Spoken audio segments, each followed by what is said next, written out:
Good evening. Nice to see everybody out on a pleasant fall evening like this. Hopefully it won't snow. Just before I call the meeting to order, is there anybody here with a question? Ms. Anderson was first with the hand up. As you guys know, I'm Kay Anderson. I have 3 questions that are related. But first, I just wanted to say thank you to Alaric Fish for his help earlier this month. I engaged his assistance regarding the rock crushing that was going on from 7 till 8 p.m. every day on the Three Sisters Unfinished Golf Course. And he told me through his help that this was not allowed. And shortly thereafter, the rock crushing stopped, which I really appreciate. Great. But 3 questions I kind of came up and was hoping we could get some answers. First is, what will be the repercussions for TSMV for not obeying their agreement? My second question is, when does the permit expire for TSMV hauling, with the trucks hauling onto the unfinished golf course? And I'd like to know, because I'm not clear, did their permit allow for storage and sorting of large amounts of broken cement pieces, used rebar, 3 rock crushers, rocks, and even a camper with a fire pit at one point? So I'm wondering about that. And then that also got me starting to wonder about all the clear cutting of trees down by the Thunderstone area. Is that a permitted use? And has the town looked into this? So those are my 3 questions. Thank you very much. And I'm going to ask Mr. Fish if you have answers for those questions. So I'll do my best to answer the questions as I wrote them down there in the order that I received them. With respect to the consequences to Three Sisters for breaking their agreement, I'm a little unsure of the specifics of that. So I'm going to have to try and answer that, and it's going to start answering all 3 of the first questions. Through the Stewart Creek Phase 3 subdivision process, there was an approved grading plan that included removal of a fair bit of material from that site. The town approved 3 sites for that material to be stockpiled until it was to be reused. Some of that is near the 4-way stop, sort of known as sites 4 and 5. There's an area there that was approved. There's an area that Ms. Anderson was referring to on the unfinished golf course immediately west of the storm debris retention pond and the golf pond there. As well, there was an area on what had been approved as the golf course maintenance facility that was going to operate between the 2 golf courses. Sorry, I didn't anticipate these questions, otherwise I'd have some graphics to show you where these areas are. That was all approved through the Stewart Creek Phase 3 subdivision servicing agreement, and the conditions and locations were approved as part of that. We have had some communication from another Three Sisters resident, not Ms. Anderson, questioning whether or not we followed correct process, and we're looking into that. The suggestion is that we may have,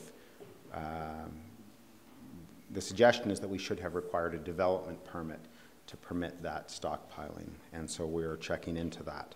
It was our belief that we did not require that, but we're looking into that more in a more detailed way currently. When Ms. Anderson contacted me on Friday night, I guess it was before the long weekend, I went out that evening and became aware of activities that were not associated with the stockpiling. And so since that time, we've issued just a verbal stop order, and we're working on papering that with a formal stop order to all activities not associated with the stockpiling. We've been in contact with the contractor who was doing that activity, and he, I understand, has stopped since then. When I've been by, he has stopped.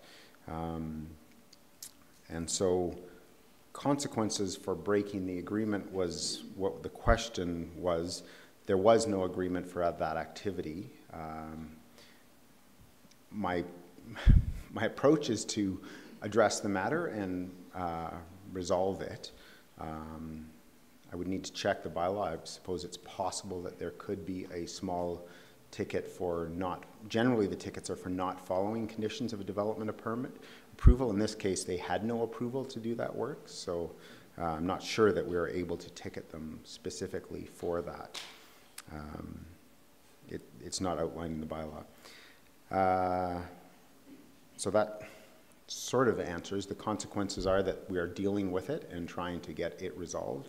A plan on how that material will be removed from there as expeditiously as possible. The second question was regarding to the timeline of the Stewart Creek Phase 3 stockpiles.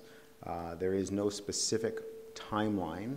The material has largely been brought there. There is no material not much, if any, further material anticipated to come there. As for when it comes out, the intent is to use it as needed.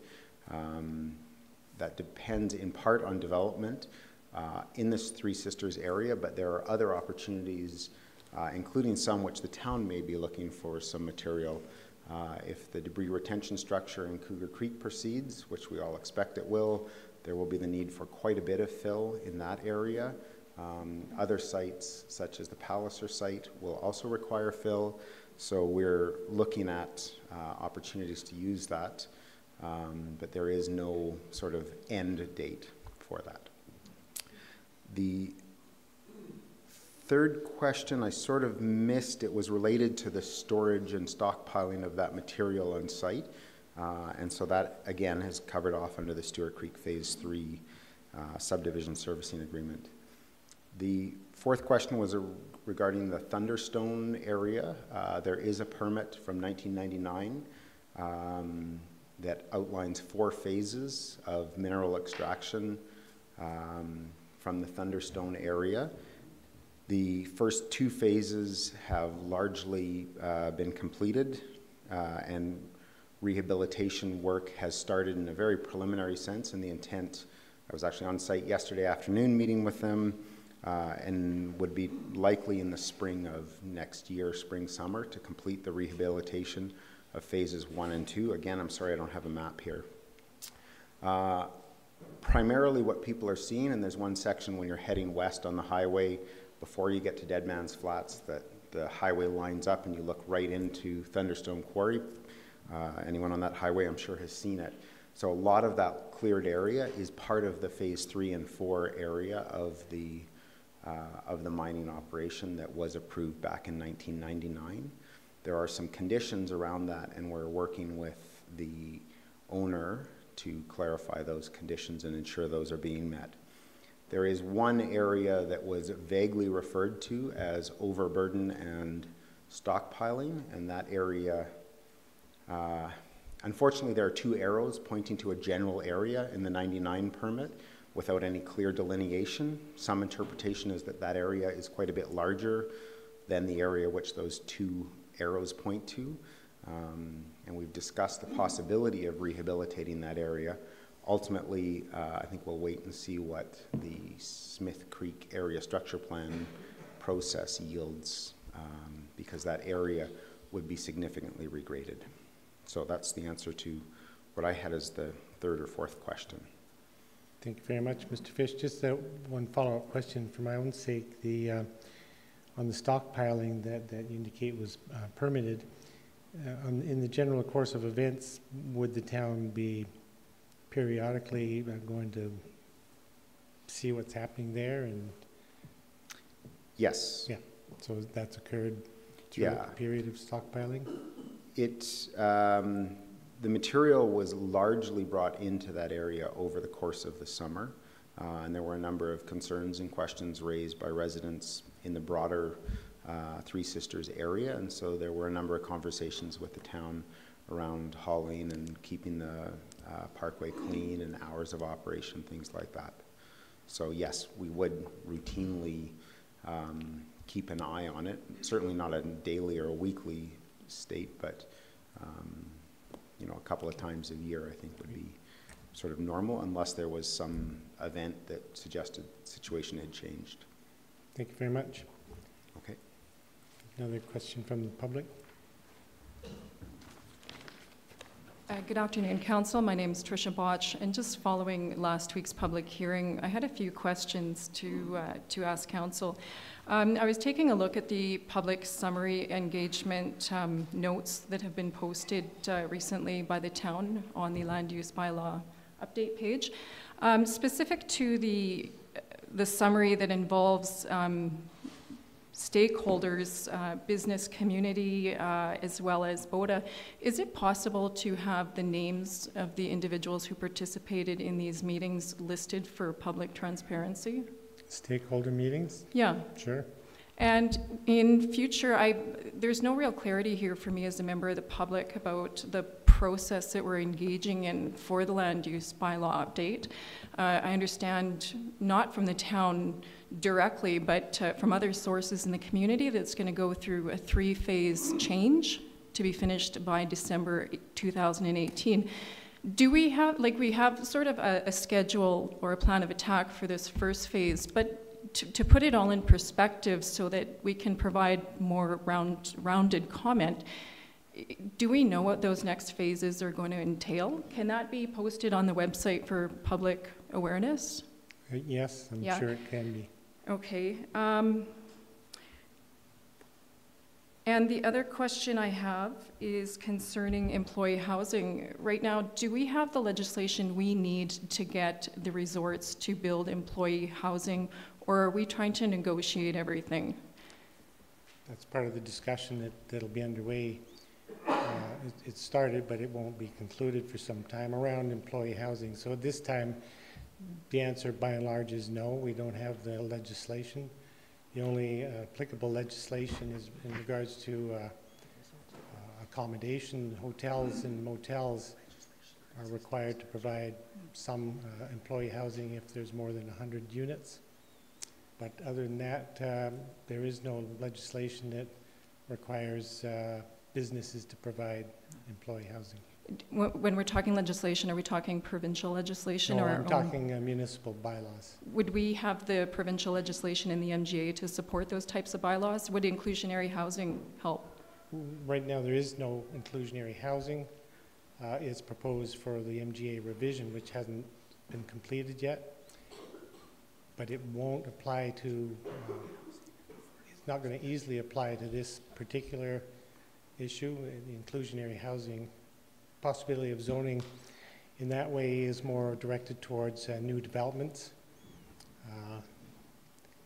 But there is an intent to create municipal legislation in the bylaw that will then require in the future businesses to provide a certain number of housing units per employee. I noticed in the stakeholder meeting notes that one of the comments by the business community had been concern of NIMBY if employee housing is to be integrated into residential communities. Do you see that as NIMBY, if I had those concerns? No, not off the top of my head. Okay. I don't know what it was just in the stakeholder notes. It was just kind of like, what? Yeah. NIMBY? Yeah. Okay, and the last question is, do we have any, you guys have opened the door to BOTA being involved in the update of our land use bylaw to replace the SSR and the SSP. I can't really relate to that as a resident of Canmore. It doesn't make a lot of sense to me to be doing it with them. I think maybe they should be commenting. I'm not sure how involved they should be. Do we have any policies to guide how we involve the development community in planning documentation? I know we just did a policy review, but are there policies that we have to sort of guide accountability and transparency so that we know more about what the discussions are and why they're happening? The SSR specifically was initiated through discussions with the development industry. They've always been a part of the process for creating and monitoring that process. It's an unusual process. There's not an equivalent in any other municipality that I'm aware of. But outside of that, to my knowledge, there's no policy that directs a certain type of engagement with the building community, no. Okay, it just seems like everything does seem to be a lot of involvement, and that's, it's just knowing for public transparency and accountability that there is something that we can resort to help guide those processes for the protection of all people involved. And the last question I have is there seems to be a lot of concern about people in the community maybe making statements that aren't quite factual. I noticed about a year and a half that there used to be a lot of documentation, public records on the town's website, minutes, agenda packages, stuff used to date back to 2007. It's now gone. We only have the agenda packages and minutes dating back to the Large Park public hearing. I'm wondering if that information could be reposted, because if people are saying things and people in the community want to access agenda packages and minutes to educate themselves, it would certainly help to have that data up there. And it's the same with the sustainable screening reports. I think if somebody wants to take a look at the history of the planning in Canmore and they want to help educate themselves by removing those documents from the website, it's a loss of transparency. I'm quite certain all of those old agenda packages and minutes are available online, but they're not any longer. Okay, so that's a good suggestion. Yeah, because they used to be, and it was really helpful when they were up there. I regularly look back at minutes from years gone by, so I guess I have a different access. Well, I think the reason I am here today is reading the sustainability screening reports. It's left me with a lot of questions, and it's made me do a lot of reading to understand what's going on, and I think it would really benefit the community if those documents were up there. Yeah, I think we're in agreement on that. So great. Thank you very much. Thank you very much for your time. Thank you. Are there any other questions from the public this time? Seeing none, I'll call the meeting to order and look to the agenda. Are there changes or additions to the agenda? In which case, I'll move the agenda be approved as presented. Those in favor? Opposed? Motion's carried unanimously. We have 3 delegations this evening, and I'm going to encourage all participants, including council, to try to be brief because we have a really long agenda this evening. The first delegation is Mr. McClure, President of the Bow Valley Chamber of Commerce, speaking about Innovate Canmore. Mr. McClure. Good evening, Mayor Borman, councillors. Thank you for the opportunity to present our proposal to you today. Before I get into the essence of the presentation, since many of you have probably not had a lot of interaction with the Chamber of Commerce since we're a fairly new organization, I'd just like to take a minute of my time to talk to the present status of the Chamber. Some of you may know we launched about 8 months ago as a not-for-profit society, largely in response to the closure of Canmore Business and Tourism. The small businesses in town had a desire to still have representation, and through the various conversations that we had, 6 of us decided to move forward with the formation of a Chamber of Commerce. It's still operated and managed by a 5-person volunteer founding board and a part-time paid membership manager. We're planning an AGM in late January when we hope that the membership will relieve us of our stresses and strains as volunteers. We currently have over 170 members as of today. 90% of them come from Canmore, with a balance out of Banff, Shore and Calgary. About 80% of those represent businesses in the 1 to 10 person full-time employee status, and the balance a smaller number of much larger businesses, including the Business Development Bank of Canada out of Calgary, Lafarge, most of the banks in town, most of the main developers. And the smaller members are represented across a very broad section of business sectors in town, in the brown box on the chart up there.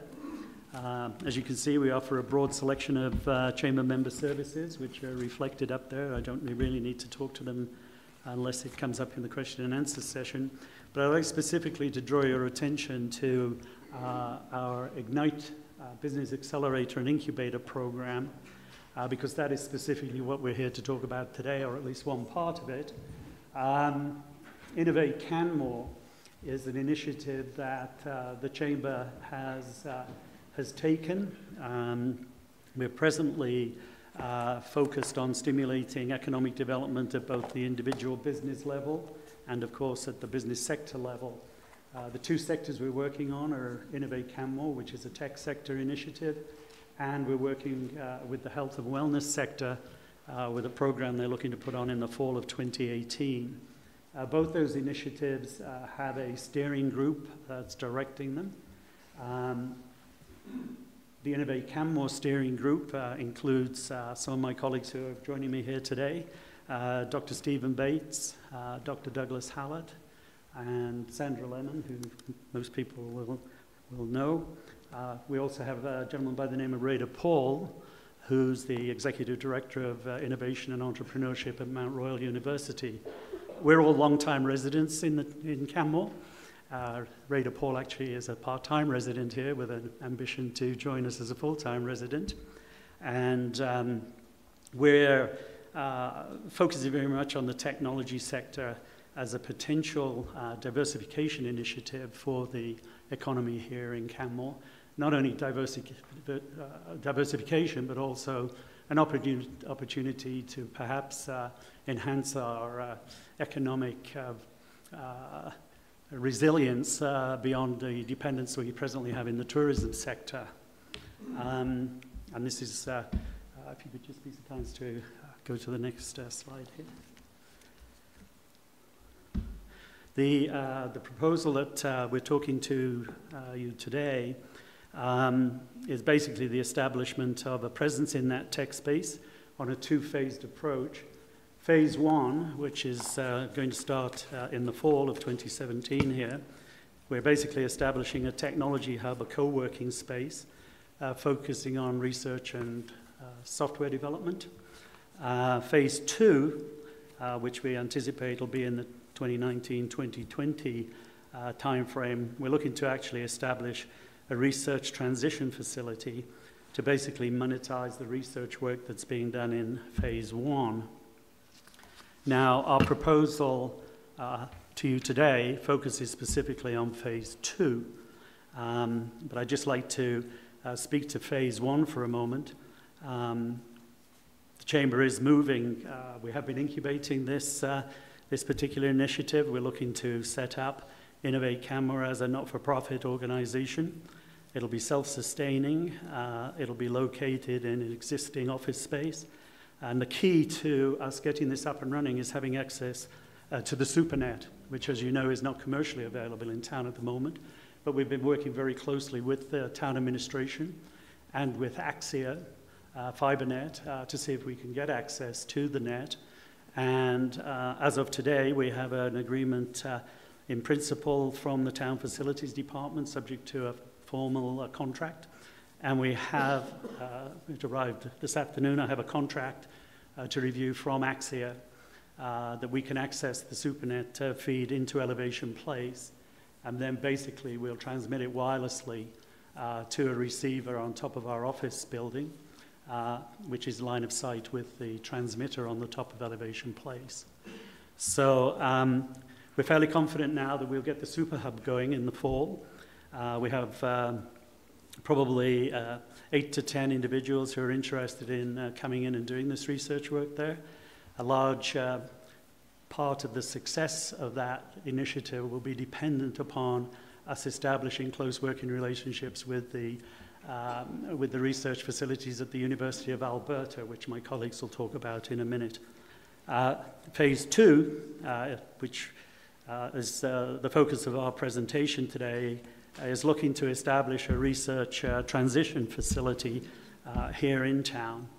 And basically, we're looking to see if we can start to move in that direction fairly quickly by requesting a $25,000 funding from the town economic development funds to enable us to do an initial feasibility study on the viability of that particular research and development facility here in town, and my colleagues will speak to it a little bit more in the question and answer session. We anticipate that the study will be done within the Bow Valley Chamber of Commerce. working with outside consultants. It'll probably be a period of 3 to 4 months to complete, and we would obviously anticipate reporting back to Town Council on the initial results of that. It's going to involve land use, obviously. It's going to involve the developer. It's going to involve what exactly is going to go on in that space that will be of benefit to the town. And we have a lot of background to fall back on professionally between us. But in essence, we believe that the initiatives that the federal government are taking and the provincial government are taking to invest in technology development is a space that Canmore is very well positioned to move into and take advantage of the economic uplift that's associated with that type of activity. Many of the young professionals that work in that domain, they're very highly educated. They tend to earn very good salaries, and where you look at other areas that have developed into this type of activity, whether it's Palo Alto or Boulder or Waterloo, they all have the same type of services and ambiance that we have here in Canmore. And we feel that from our discussions with some of the faculty at the U of A and the University of Calgary, that we have an attractive enough proposition that if we can provide the research facility here, people who presently work in Calgary and Edmonton will be encouraged to come and live here. We do already have quite a significant number of people who work in this space who live here, but they can't actually work here. They have to go to Edmonton or Calgary or elsewhere to work. We're planning to focus our initial research in the area of artificial intelligence, which is primarily where the University of Alberta is getting a worldwide reputation. And my colleagues can talk about that in the question and answer session. And we feel that we can position ourselves to access federal and provincial government funding that's being allocated to innovation clusters in this artificial intelligence sector. And both my colleagues, Dr. Bates and Dr. Hallett, actually kind of work in this space, so they'll be able to talk to that a little bit more specifically than I can. Okay. And I just hit the... Perfectly timed. Yeah. Thank you very much, Mr. McClure. I won't... Thank you. I've been somewhat involved with these discussions leading into tonight's presentation, so if other councillors have specific questions, I would welcome them to bring those forward at this time. Councillor Krausert. Thank you, Your Worship, and thank you, Mr. McClure, for your presentation. I had one question for you and one question through the chair to administration. In your presentation package materials, you mentioned encourage knowledge learning-based tech entities to locate and hire in Canmore. And of course, we know that it's not simply a matter of an invite, it also has to be an environment that will work well for the businesses that are being invited in. So I was just wondering, beyond the building that you're describing and the SuperNet access, are there other gaps or things that we need to address in town in order to make the environment more conducive to these companies locating here? I think our initial assessment, and this is what the feasibility study will speak to, obviously. Okay. I think our initial assessment of phase 1 is that we can get that up and running very quickly and quite successfully within the next 3, 4, 6, 12 months. In fact, we've actually committed to move into the shops of Canmore, which is a Neil Tanner property, to take space there. And we've also got Axia's permission to access the SuperNet there too. That's part of the contract that I just received. So with respect to phase 1, we feel that we can get that up and running very quickly. Of course, it's primarily people sitting in front of computers writing software and algorithms, so it's a very small footprint with potential high value added. I've had a dialogue with Christine Hicks, who's the intellectual property lawyer here in town, who has an international practice, and she's very familiar with this space as it relates to how one can capture and monetize IP. So she'll probably get involved with us a little bit later once we get up and running. So those are the main: access to the supernet, dealing with intellectual property rights, accessing the academic system. Those are the three main bases that we would build phase 1 on, and we feel we've got them quite well covered. Phase 2, which is a much bigger initiative as it requires a real estate development, we need to get our arms around that to find out what that actually means for us. We do know that there are other communities, Drayton Valley, Airdrie, that are looking at trying to set up, Cochrane, that are trying to set up these types of initiatives. But we feel that Canmore is exceptionally well placed to attract and nurture the type of people who do this type of research. Excellent. Well, thank you very much. I certainly wish you very well in this initiative, and it certainly is a wonderful step towards further diversification of our economy. I did have a question through the chair to administration. I was just wondering if our agenda allows this to come back for the October 3rd meeting, out of respect for Mr. McClure and his colleagues' time, so that it could be heard by this council.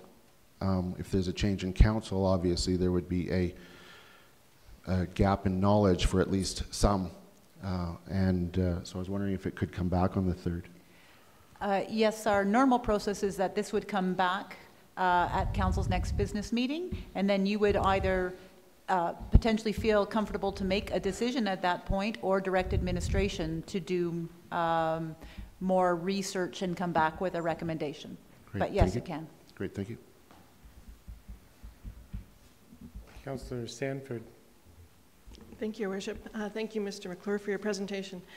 I went on a tour of a multimedia facility in Vancouver a few years ago as part of the Federation of Canadian Municipalities Conference, and they talked a lot about developing AI and digital services, and one of the challenges they found was with power supply. So I'm wondering if your research, I know there's many faceted areas of that, if your research includes the power supply available to the Bow Valley, the needs of the actual AI development, and different on the different scales that you plan, because that was one of the challenges that they had even in Vancouver. So if that's something you can do. Do you mind just taking the mic, sir? This is being live streamed out to this is live streamed out to thousands of people. That's a great question. So power supply would definitely be something we would need to look at from a feasibility point of view. My vision, and I hope it's the others' vision as well, is that we would not be looking to place, for example, data centers or the manufacturing facilities or anything like that associated with the development here in the Bow Valley, though obviously the feasibility study would dig into that in more detail. And that's where the massive majority of the power consumption is required. Those places tend to be housed in areas that have very cheap electricity. Because we are working on the internet access, the people who are doing the kind of high-level professional development work don't need to be geographically anywhere near the machines that are doing the real heavy lifting. And we take advantage of the speed of light to get that keyboard entry going where it needs to go incredibly quickly. So even in Palo Alto, for example, even at Facebook's headquarters, a lot of the people who are working there are working on machines that are not physically in Palo Alto because it's too expensive to spend the money on building the data centers there. So the feasibility work has to be done, but it would be my impression that based on what we'd be trying to do in the facility, it wouldn't be particularly onerous on the power supply. But we would obviously feed that into the feasibility study and get a definitive answer. But it's a very good question. I just thought I read in your report that you're looking for 40 to 60,000 square feet of space. Mm-hmm. So that doesn't include the machines to run. No, the back end is typically done on data centers, which, if you can imagine it, is rack upon rack upon rack upon rack upon rack of very high power computers. This would be more an open office space with people working on MacBooks and maybe having a monitor in front of them, and they would be writing code. That code would get compiled and then pushed over the internet to the data centers. So, okay. Yeah. Thank you. You've considered it's a it, very obviously. Good question. Okay, Thank you. Thanks. Are there other questions from members of council? Seeing none, thanks very much for being here this evening. I've been very interested in this evolving discussion, and I'm quite supportive of this moving forward in our community. I've been advocating for this sort of diversification initiative to be encouraged by the town for more than 20 years. So thank you for doing the work, and we'll certainly look forward to having a discussion about the request at the next council meeting and see where that goes. Thank you. If I could just add one more point. Quick point. Very quick. The Chamber's actually hosting the 2017 Business Excellence Awards on October the 18th at Silvertip. It's a luncheon. Our guest speaker is Cameron Shulz, who's the Executive Director of the Alberta Machine Intelligence Institute at the University of Alberta, and he'll be talking very specifically about the types of sciences that we've referred to and why he thinks Canmore has a good opportunity here to get into this space. So, thank you very much. Thank you. The second delegation is Mr. Hennings. Speak about proposed off-leash dog park. Gentlemen, thank you.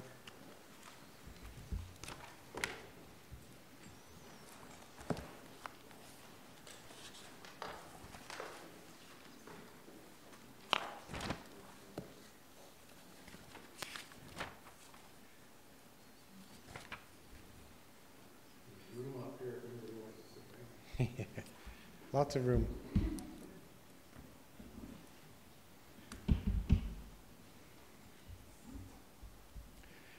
Good evening, Your Worship, Deputy Mayor,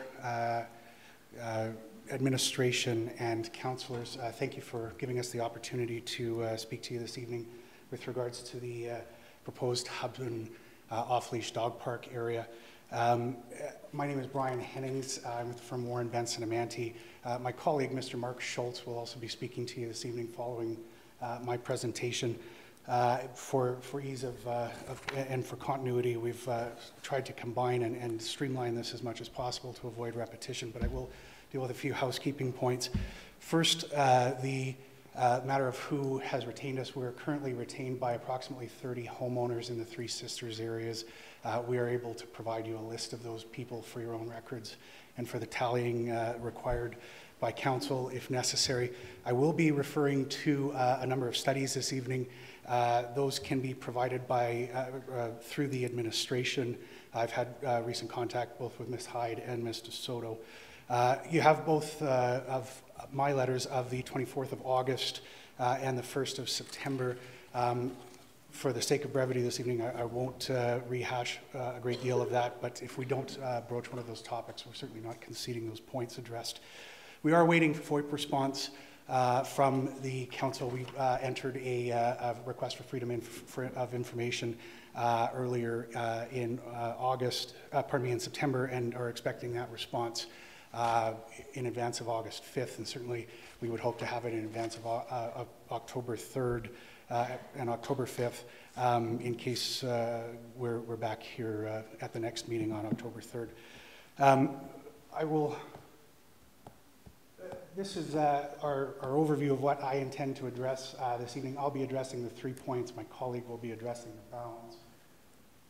As you're well aware, but for the benefit of the public, the area we're speaking about is in the Three Sisters development, and specifically it's with reference to the yellow trapezoid shape denoted on that map. That image is directly from the town's website and the notice provided to some members of the adjacent area on July the 7th. My points will principally deal with traffic, access, setback, and the noise and loss of amenity. Specifically with regards to traffic and access, the points that we believe we have to make well aware to you all is that the proposed site, as it's currently been advanced, does not provide for a space for allotted parking or any sort of use-related parking. My understanding is that it relies substantially on adjacent parking within the residential community. There are some existing footpaths, but principally the space that we earlier showed has considerable access issues. It's accessible either by, unfortunately, trespassing over private property or by one footpath. It has no adjacent parking lot, and it could potentially be accessed through the golf or the disc golf course. But again, you'd be crossing that for a different purpose and a different use other than what was originally intended. The alternative in that is that there will be parking consumed in the nearby residential areas, principally in the Miscow, Hubman, and Cafaro areas, given their proximity to the proposed site. Obviously, there's considerable issues with that. The greatest of all of those is that on the research we've done, we are informed that principally people will access these parks by driving, specifically with reference to parks situated in Ann Arbor, Michigan, Halifax, Nova Scotia, and the city of Calgary. Found that principally those sites are accessed by people driving to them and not necessarily by people walking to them. I will move forward to the setback concerns. The concerns with regards to setback are fairly substantial. As you're no doubt well aware, the town of Canmore produced a fairly lengthy guideline document in June of 2015 entitled Open Spaces and Trails Plan. It provides that off-leash dog parks that are being contemplated in the future must have, among other things, a minimum distance from a residential or commercial property of at least 120 meters, and it must be in a minimum of half a hectare in area. Our submission to you is that the proposed Hubman site, as it's been currently advanced, actually abuts 5 residential property. That is to say, it's immediately adjacent to them with no setback.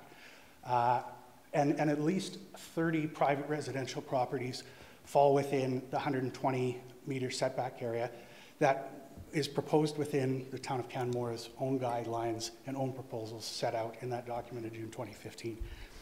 So we believe that for that reason, there's a number of issues with the proposal as it regards setback against private property. And that will really sort of segue into my final point. This will just illustrate again exactly what sort of setback issues we have. You can see the proposed site superimposed on this map. There's then a 20-meter setback from one of the closer Hubman landing sites. To the northwest corner, it is actually right up against the common property line. And then on the Cafaro Court side, there is a walkway. There's about 12 meters for a total of somewhere between 18 and 20 meters total setback, including the sidewalk from the property line, and then another 5 or 6 meters back to the balconies on that property. So we're approximately 1/5 to 1/6 of the total setback area that's intended from the town's own guidelines. And as I'll move to next, there are very good reasons for why those setback guidelines exist, not the least of which are amenity concerns. The imposition of a site like this, as you can appreciate, will obviously come with odor issues, with noise issues, mostly related to barking, but also from human and dog interaction. There's an issue with regards to building a fence in something that's otherwise an unfettered, sort of pristine green space and wildlife area. There's issues in regards to the effect on soil, vegetation, and we're unsure at this point, simply because there's no data available and nothing's been advanced to this stage with regards to drainage and the overall effect on adjacent properties by setting up this site where it is proposed at the moment and what the effect on nearby properties will be. The other concern is that there's a loss of amenity principally focused on noise. As you can appreciate, a number of these proposed sites and dog parks, when they're finalized, have barking dogs in them, and there tends not to be a lot that can be done to control those things. You have a space right now that in the grand scheme of things, it's relatively quiet. You introduce a dog park in there, and it's going to substantially change the amenity that's currently in place for those individuals. And as I'm sure you can appreciate, those individuals, our clients, have purchased those properties with a real mind towards preserving that amenity and keeping that space relatively intact to what it is today, and would really appreciate not seeing a significant change to that. There's been nothing advanced in the proposals that have been either provided to me by my clients or through the publicly available information with regards to the mitigation of noise, odor, soil vegetation, and drainage impacts. I'm not aware of any study that's been undertaken to this point with regards to the site. So, in summary, my three principal points are there's really very little or no public parking available. The data that we've seen to date in the absence of a parking and traffic study being done on this site, it suggests that some 79% in other municipalities of users of these types of off-leash dog park facilities, those users will drive to the site. If there's no specified parking facility, there's no designated parking zone, they will park in residential areas, decreasing the amenity of the people in the nearby areas. The proposed site doesn't follow the town's own setback and total area guidelines. That's from the Open Spaces and Trails Plan. That's the town's own document. And finally, there's limited consideration for the loss of amenity, the noise, the impact, the sound, the odor, and so forth. In total, that is my presentation. We are simply, and I'll just finish this final point, we're simply asking that the council reconsider the site as it's been advanced by the administration, seeking to have you consider a new site from among the 6 that have been proposed as alternatives, and an acknowledgement from this council that the site as proposed at Hubman that I've been discussing does not meet the requirements of the open spaces and trail plans, among other things within the town's own bylaws and guidelines. Thank you.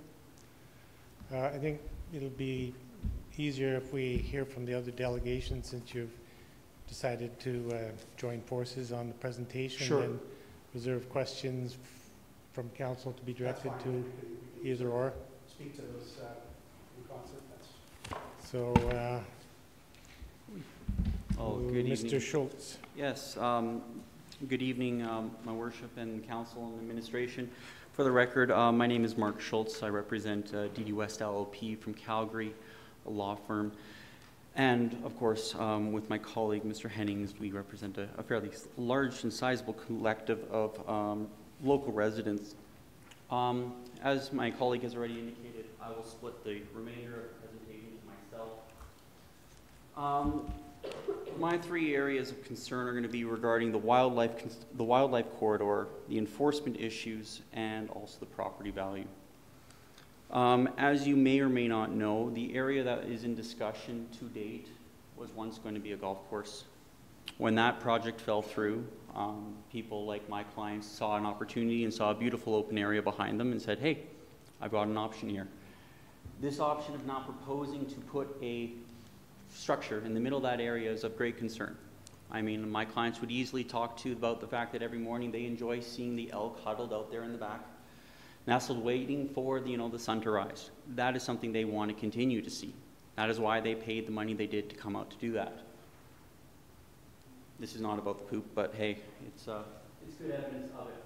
A further concern, of course, is that when we're talking about the wildlife, that this area is a wildlife corridor in our minds. We are looking, of course, to find a study that would help us support this in this area, but from observation of our clients in this area, it would appear to be such.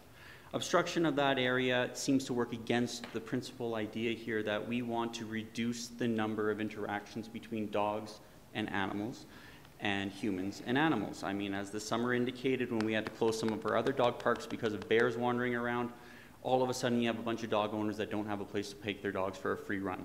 I understand the principle of being able to let them off leash, but the idea here is We're taking away the one and only corridor that is through this area that otherwise is going to be obstructed potentially by other construction around that area. And now we're going to be funneling them through a smaller area or no area, and we're going to just be either detouring them one way or the other, which is more likely to go in a direction of increasing contact rather than decreasing. Next question is around enforcement. We understand that the town has cited in their own reasons for considering this space is that there has been an overall collective number of issues with people enforcing dogs off-leash in areas that are not designated to be off-leash dog areas. We would note, however, that observation seems to be somewhat more of a global statement, i.e. across the town of Canmore, and doesn't actually specify the location that this proposed area is being, and we have not been able to find any data that would suggest that there's an abnormal amount of people out there that are off-leash or on-leash.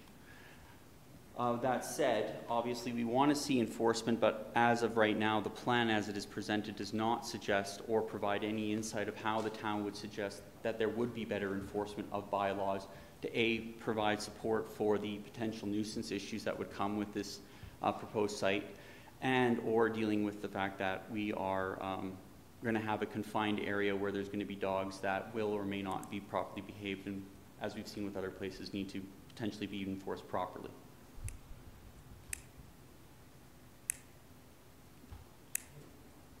The last point of consideration is going to be around the value to the properties.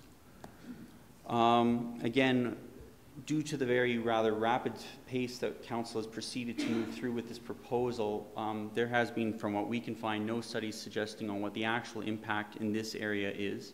We have been able to locate studies from other larger municipalities about the potential impact of these types of locations on immediate residents, and the general trend that we see is that if you are in immediate proximity to these locations, there is a general trend downwards in the value versus if someone has got the benefit of being able to say, let's say, one house between them and the person outside. So bearing in mind how this area is structured, it would be someone that is across maybe the street outside of the Cafaro or the Miscow area that is able to benefit those people that are going to walk more than 100 meters to get to the property. That general trend, if you're wondering, sees a mean average of a reduction of about 8% in larger municipalities. Now, I do also put a note that this whole area of Canmore is a very unique residential market. We know that, we understand that, and we don't know what the impact of that would be here because it is truly unique in that sense. I mean, it's been somewhat resilient despite all the other economic factors occurring in the province.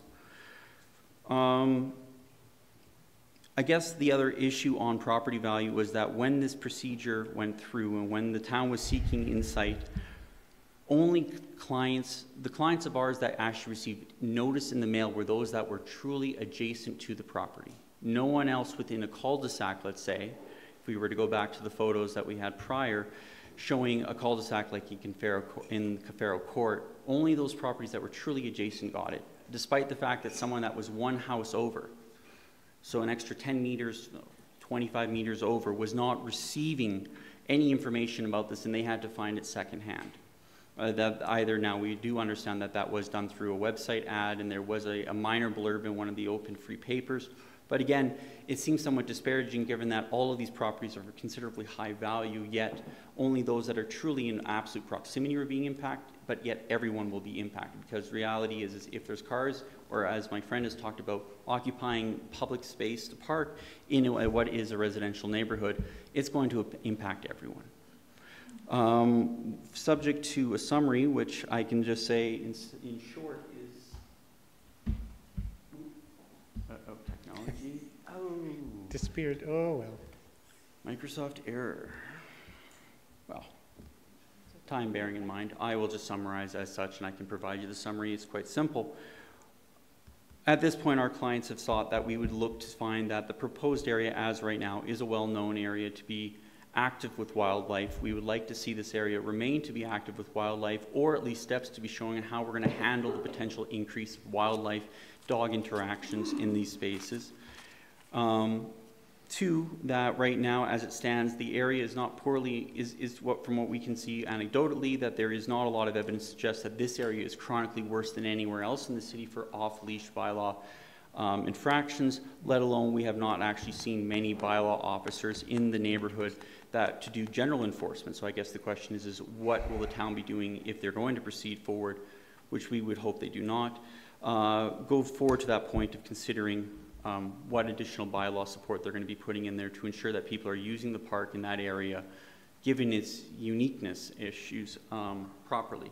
And lastly, and probably of considerable strain in some ways, is that right now, given the unique nature of the Canmore area, we have not been able to, but would like to see some type of study indicating that this is going to actually be a net positive if it is going to have to proceed forward. But till then, as my colleague has rightfully summarized, we would hope that there seems to be, and there appears to be, numerous other locations as proposed by the town to consider for alternatives. We would hope that one of those options gets to be used where there's additional amenities that support the present, just trying to find the wording, the current open space and trails plan, and better aligns with that position overall and considers the wildlife and otherwise location support that we're going to have from bylaw. And thank you very much for your time. Thank you. So I'll ask council if they have questions. I just have one observation from Mr. Shulz's presentation. You've suggested that the area is a wildlife corridor in our minds. It's simply not a wildlife corridor. Corridors are well established. Residents know where they are. And the whole intent of establishing controlled off-leash areas is to reduce the possibility of conflict with the wildlife. Just an observation. Councillor Krausert.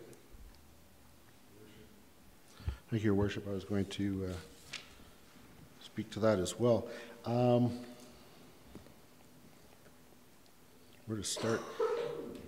I'm concerned that you have a misunderstanding as to where we are in this process based on the comments that you've made.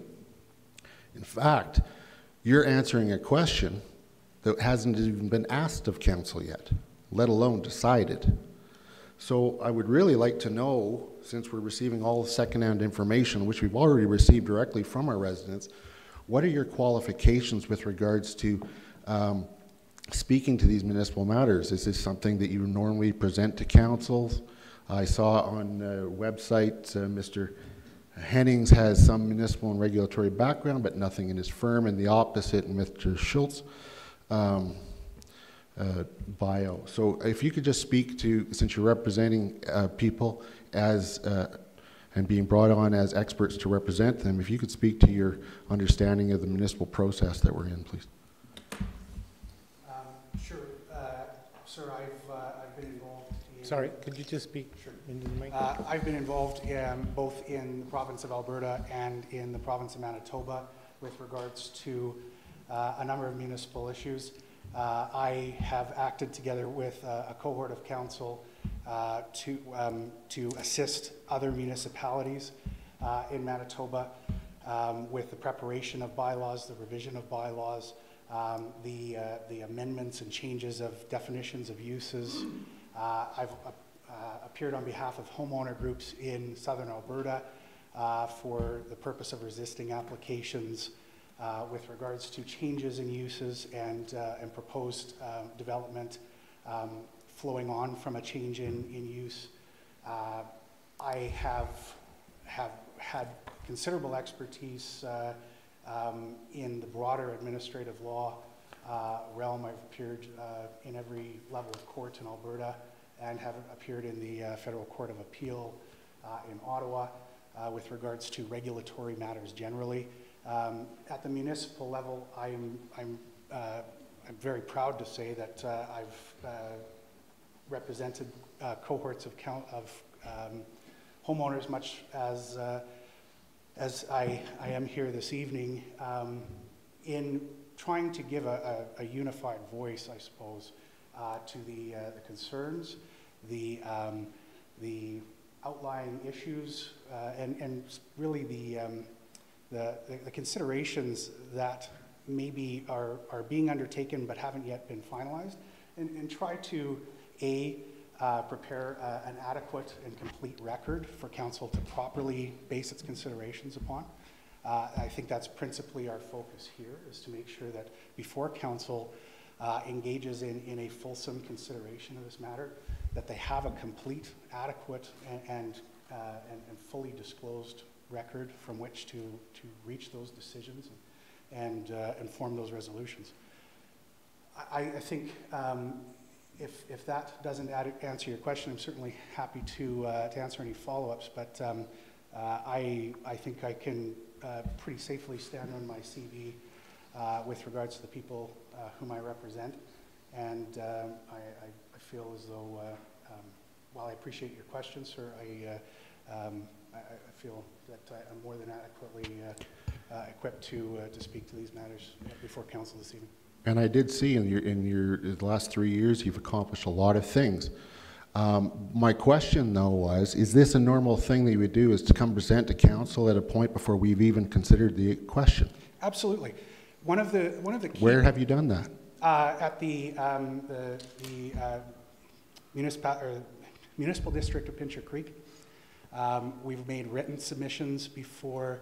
Yeah, and that would be perfectly acceptable. I just wonder why it's been raised to this quite unusual process, especially, quite honestly, there's nothing presented that hasn't been aptly presented by your clients and their neighbors. Right. And we're taking, and I have some grave concerns about the dog parks. I'm wanting to hear what the administration has to say, but there's a process here. And it seems to me that I'm not going to get this half hour back, because I've learned nothing new. And with all due respect, you've been hired to come here, and you've presented very well. Thank you, sir. Okay? And I think that you do have lots of expertise. I just don't think that this is the usual process, and it actually takes it to a level that is not good. Do you have questions? Yeah, I do.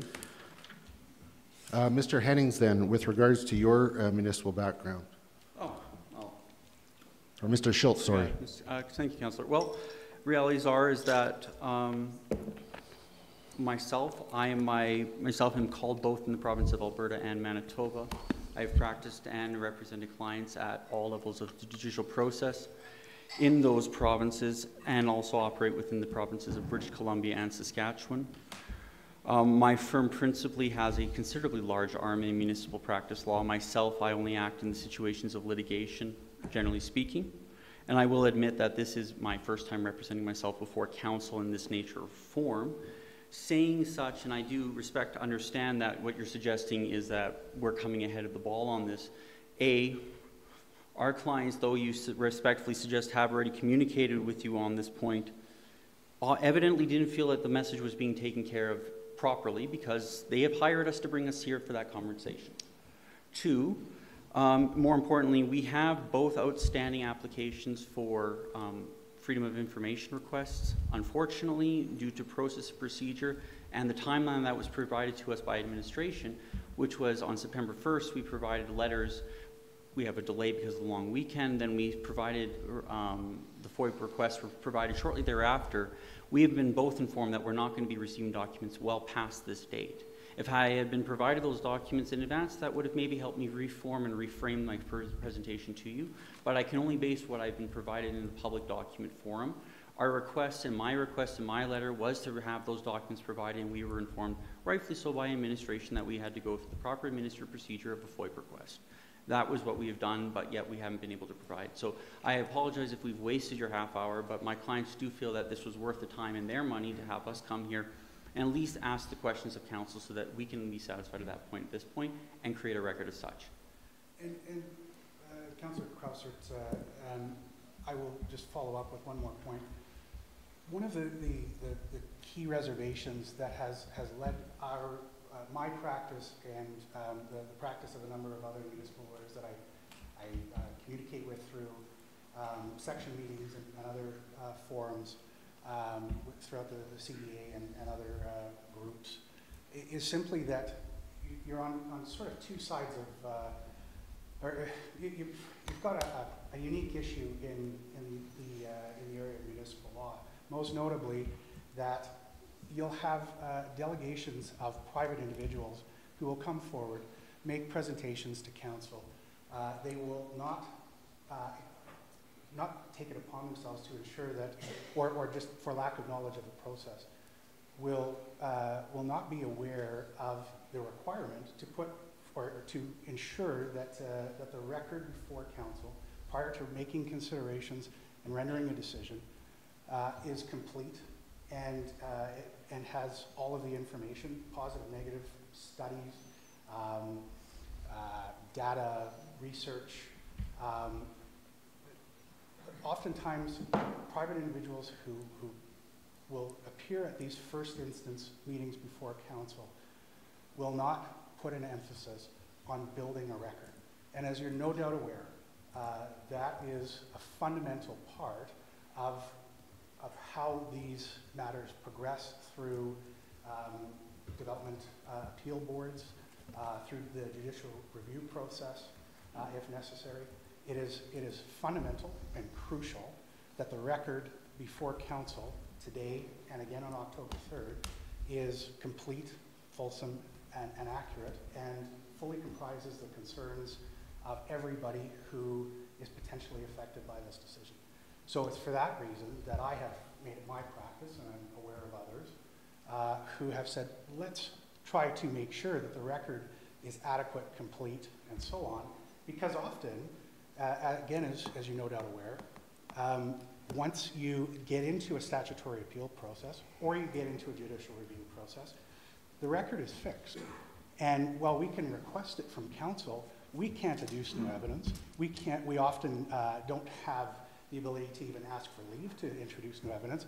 So if a private individual makes these sorts of submissions at first instance, overlooks something, and therefore that doesn't become part of the record, we then have an incomplete record on which to go forward and try to defend against the claim in subsequent appeal and judicial review steps. So that's really the reason why this, I think, is becoming somewhat more commonplace, and I think it's something, frankly, sir, you will see more of.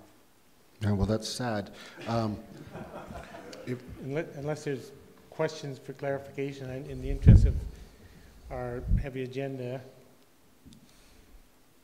do you have? No, that's fine. I appreciate your time. You did speak well, but once again, I just don't think that it was appropriate use of the process. That's fine. Thank you, sir. Thank you very much.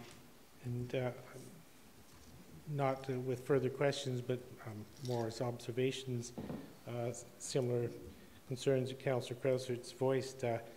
So Mr. Hennings suggested that the messages that we've been receiving from the public have not been appropriately heard by council, and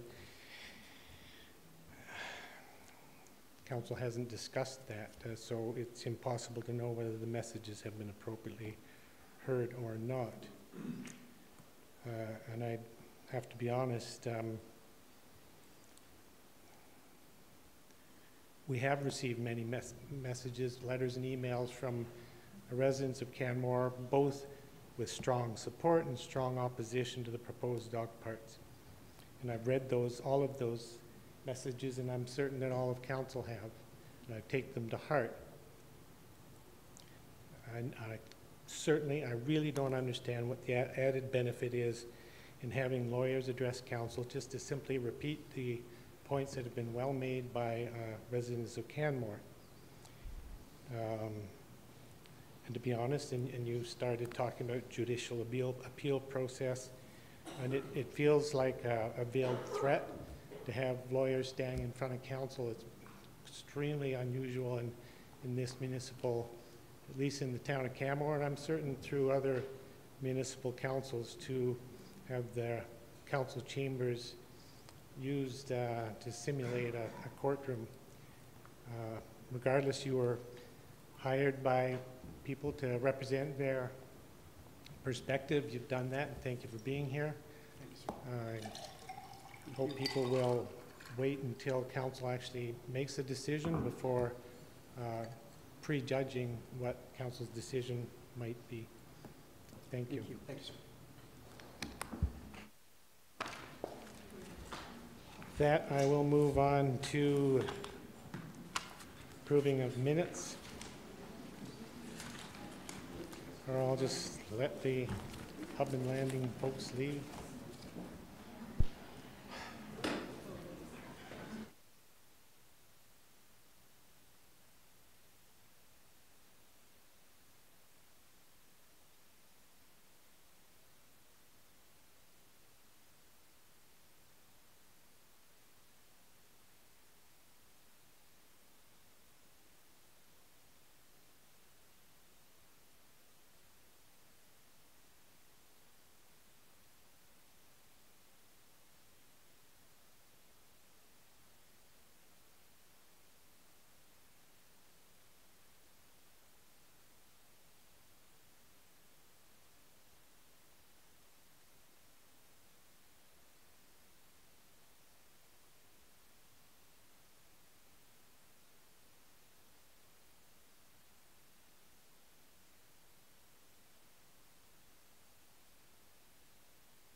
Okay, let's call the meeting back to order.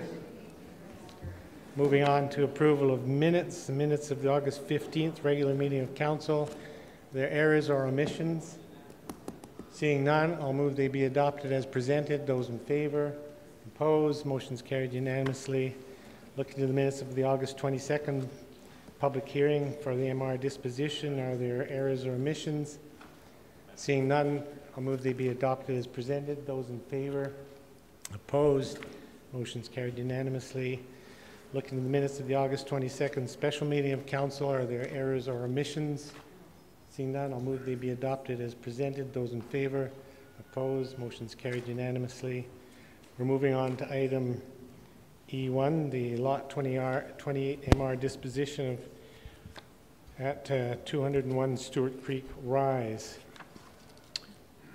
Mr. Fish. Thank you, Your Worship, members of council. That was fully introduced, so I won't go on to that. Very quick background. This is in response to council direction to pursue selling a portion of MR in the Stewart Creek Phase 3 development, with the proceeds going towards the MR Reserve Cash and Lieu Fund. Administration looked at the MR opportunities in that site and arrived at Lot 28 as the most appropriate. Public hearing was held on the 22nd of August, so just about a month ago. There were 2 written comments received, one in favor with a condition around architectural controls, and one not in favor, suggesting that more thought be given to the overall process and development. Administration is recommending proceeding at this time, and if council goes ahead with that direction, there would be a number of steps before the land would be sold, specifically a land use bylaw amendment, a second opportunity for public input around that process. There would be a public hearing on the proposed sale. Depending on the terms and conditions of that, may need to be advertised. The land would then be sold if that were the outcome, with those proceeds going to the cash in lieu. I'm just going to back up for a moment. The suggesting more thought be given to the overall development, I suppose that is something that council could consider. In this case, we are responding to council direction that was quite specific in the Stewart Creek area.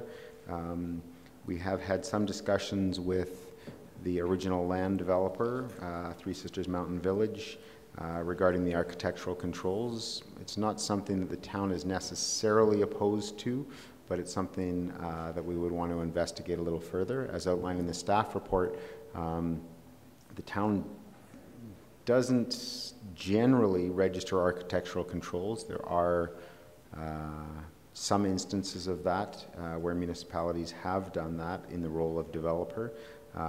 Generally, our stronger and more appropriate use is through land use regulation if there are specific issues, but Given the unusual nature of this, I think it is warranted to have some further conversation with the original developer on that. In the meantime, though, administration is recommending that we proceed with the disposition of the MR, which is basically the removal of the MR designation, and it would just turn it into a regular fee simple lot. So the recommendation is that council approve the disposition. Happy to answer any questions. Thank you very much, Mr. Fish. This issue has been before council on 2 or 3 occasions, so I have no questions. Are other members of council, Councillor Comfort? So thank you for your presentation. I just was wondering then, what's the next step? Do we then place this lot on the market? How does that work? The land is still zoned in the public use district or PD district. So the next step would be a land use bylaw amendment to allow the kind of development that would be appropriate given the context of that around it. So the first 3 steps are the sort of the next step in terms of the land use bylaw amendment, the opportunity for public input around the public hearing, and then the rezoning of that. At that time, administration will look to the land sales and disposition policy that exists and consider alternatives for that. Okay, so we're not going to see any money into the reserve for a while then? Yes, it could be as little as 6 months, but more likely it would be something like a year. Okay. There are no specific projects awaiting funding based on the outcome of this sale. So we don't want to go back too far, but we had some money in the reserve fund that was used to purchase the 990 Wilson Way lot. So this is seeking to replenish as much of those funds as possible, but there is no dedicated project awaiting the replenishment of those funds. Thank you for your answer. Okay. Councillor Sanford. Thank you, Your Worship. Thank you for your presentation, Mr. Fish. Just referring to architectural controls and versus land use, how would we ensure that the buildings do integrate into the community if there are architectural controls in that community, just by land use? Because land use is pretty peripheral, whereas architectural controls can be quite specific, as in building color and surface treatments, et cetera, et cetera. So is there some mechanism you can use to ensure that whatever's built there, it does, meet the architectural controls of the neighborhood? There are. The key with the architectural controls is that the authority around them lies with the original land developer, whereas the town is only responsible for the land use. So even though the architectural controls are in place and we have reviewed them generally to make sure there was nothing particularly out of line with what municipal objectives were, they're not enforced by the town. So if there were specific aspects that either the town or in consultation with the original developer we felt that were important to consider, such as roof pitches, building materials, colors, those sorts of architectural elements, then those could be incorporated into a land use district. That would be the more effective and transparent way for the municipality to exercise that authority. So I suppose to answer your question is, in the absence of architectural controls, there would be no assurance that it would achieve those objectives. So could there be an expectation that the developers of both properties would collaborate somehow and ensure that the Yes. buildings mesh with each other? Because you want to have a nice looking development, right? That's my hope. I think I mentioned previously the additional piece to this is that the lot adjacent to, oh, I lost my mouse. The lot immediately east or southeast. Lost his mouse. Like this site is a lot that is proposed to come to the town as part of the community lands exchange for closed road right-of-way. So the town and CCHC are considering options on that site, and it could be one scenario that those 2 lots, the one in question tonight and the adjacent lot, are combined and sold to a single developer. It could be that the architectural controls will be on the community land site, so they may they may sort of de facto apply to this site. But exactly as you're suggesting, it would be useful to have at least those two, and maybe the town as well, the three parties involved in the discussion, to ensure that it is consistent with the overall neighborhood. Okay, thank you very much. Councillor Russell. Thank you, Worship.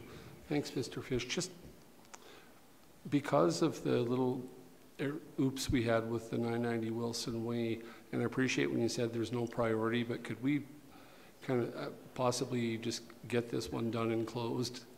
If you could introduce it to maybe a higher level of priority so there's no chance of anything falling through the cracks. With respect to the land use rezoning? Yeah, well, just the whole, getting this whole process, you know, you said 6 months, but then there's no urgency. I'd feel a little more comfortable if we were really active on it rather than potentially having it fall into a file somewhere or get mishandled. Just an encouragement, I guess. Okay, thank you. Any other questions for Mr. Fish? Seeing none, thank you very much. In which case I will move the council approve the disposition of Municipal Reserve Lot 28 MR Block 21, Plan 1611360, known as 201 Stewart Creek Rise, for the purpose of directing funds to the Municipal Reserve Fund and to direct administration to submit documents to land titles to undertake that disposition. Discussion on the motion? Seeing none, I'll call the question. Those in favor? Opposed? Motion's carried unanimously. Moving on then to item F1, Community Event Committee, and Ms. Bartolome. Your Worship, Member of Council, I'm here tonight to ask that Council give first, second, and third reading to Community Event Committee Bylaw 2017-33. Just a bit of background. The Canmore event review and subsequent report was presented to Council in 2014. At that time, there was a recommendation that a committee be formed that would be responsible for event application, evaluation, approval or rejection, policy plan, practice and procedural recommendations regarding educational or information sharing opportunities for event stakeholders, the recommending of changes to the event delivery systems based on reliable research of event delivery and evaluation methods with an eye to infrastructure and financial sustainability. And this committee would also collaborate with town administration to create strategic direction for events. The terms of reference for this committee came to Council in a briefing report on July 7th, 2015, but since that time there has been changes to the committee with the dissolving, I suppose, of Canmore Business and Tourism. Also, the process for event evaluation has changed, and it's been determined that having members from Streets and Roads, Parks, and Facility Booking on that committee would be beneficial, as their expertise would be really valuable to decision making. Also, public members should be appointed by Council and the committee created by bylaw, which is the case, the practice with the other town committees.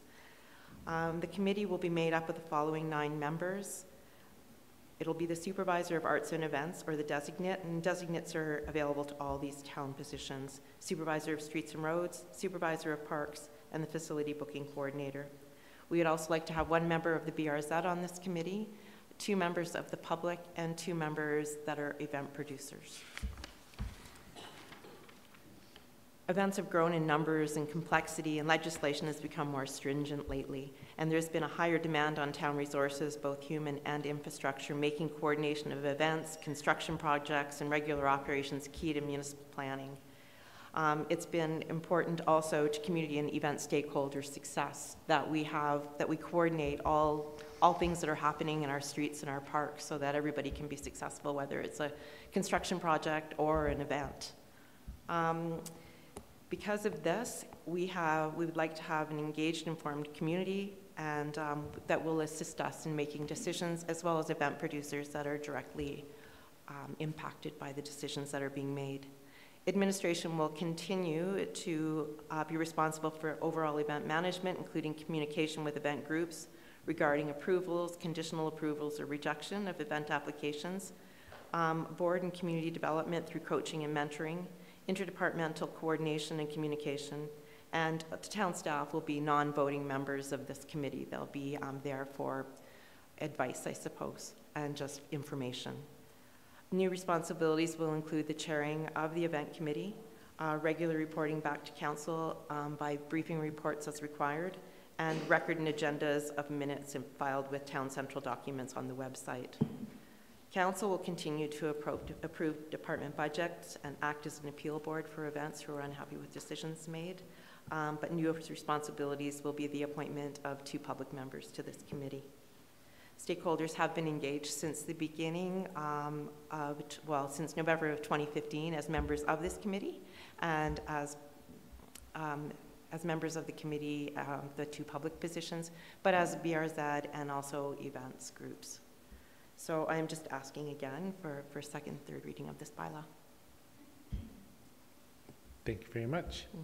I have a question actually for Ms. DeSoto first. And I can't think of examples, but do we normally establish a committee through a bylaw? That's the normal practice? Yes, that is the required practice per the MGA. Okay, thank you. Ms. Bartolome, in the structure, it's proposed that there's 1 member from the BRZ, the voting members, 1 from the BRZ, 2 community event producers, and 2 members of the public. Had you considered more representation from the public when you were putting this proposal together? No, actually we hadn't. We had 2 members and an alternate, but other than that, we thought that was a workable number so that the committee wouldn't become too ungainly, I suppose. Okay. Councillor Krausert. Thank you, Your Worship. Thank you, Ms. Bartolome, for your presentation and moving this forward. We've got several questions, and I'll just start, and then if you want me to stop, we can come back. Just with regards to, wondering if under 5.2, it says council shall appoint public members at council's annual organizational meeting. G specifically refers to 2 members of the public at large, and I believe your report, it was those 2 that you were referring to. Because wasn't it the event producers were going to be selected by the arts and events, and the BRZ would be selected by the BRZ. BRZ. That's correct. I'm just wondering if we need clarification that it's only those 2 public members that are appointed by council, because it could be argued that all of them are members of the public. Okay, I mean, I don't have a problem with that. I mean, I can propose that. I just wanted to know if I'm way off base or not. Looks like somebody there has a comment. Just thinking for clarity for the future, it's probably a good idea to include wording so that it's clear. Yeah, okay. So I can propose that. Also, 8.1, it says quorum shall be a simple majority. And of course, you're referring to a majority of the voting members, right? That's correct. Okay, so the thing is, though, that quorum is not a vote, and so it's the voting members. So because if the committee's made up of 9 and 4 admins show up and 1, I think we have a simple majority of the members of the committee there. Okay, so it needs to be of the voting members, I think is what you're saying. Yeah, I think that would be clear. So if that's all right, I can propose that. This is probably just an editorial one. In 9.3, it says questions to debate shall not be recorded in council committee minutes. Is that the name of the folder, or should we take out the council there? No, I don't know that. Okay, so just the committee minutes? Okay. So that's just editorial? Okay. And the minutes made at the discretion of the members include action items agreed upon by unanimous consent. Unanimous consent of whom? Is that just the voting members or everyone? I would say by the voting members. Okay. Again. Okay, because once again, we're dealing with not really a vote, so. Okay. Okay. So I'll probably propose just an amendment clarifying that one. But other than that, thank you very much. You're welcome. Councillor Comfort. Thank you for your presentation, Ms. Bartolome. I have a question about, I just didn't quite catch what you said. You said that council would continue to have oversight or something. No, it So would that- continue to approve the budget. Right. And then would have, appoint the 2 members. So continue to have, I'll just go back in my notes here. I thought you said something about appeal. There would also be. Yeah, that's right, and also by way of appeal. So if an event group was unhappy with the decision that was made by this committee, it is within their rights to come to this council and appeal that decision. So that's been the case in the past, and that would continue to be the case. So given that that might happen, and has certainly happened in the past. Right. Would there be any value to having a member of council on that committee to forestall having to come to council on an appeal? Because the councillors present their reports to the whole committee of the whole to say this is coming up, or this is, you know, that might be a point to expedite the process, or maybe gum it up. I don't know. What do you think? Yeah, right. Which one do you want Put me to her on the answer? spot. Sorry. Gum it up. I think that's Speed what it you up want or to gum say. it up. I don't know what the right answer is, Esme.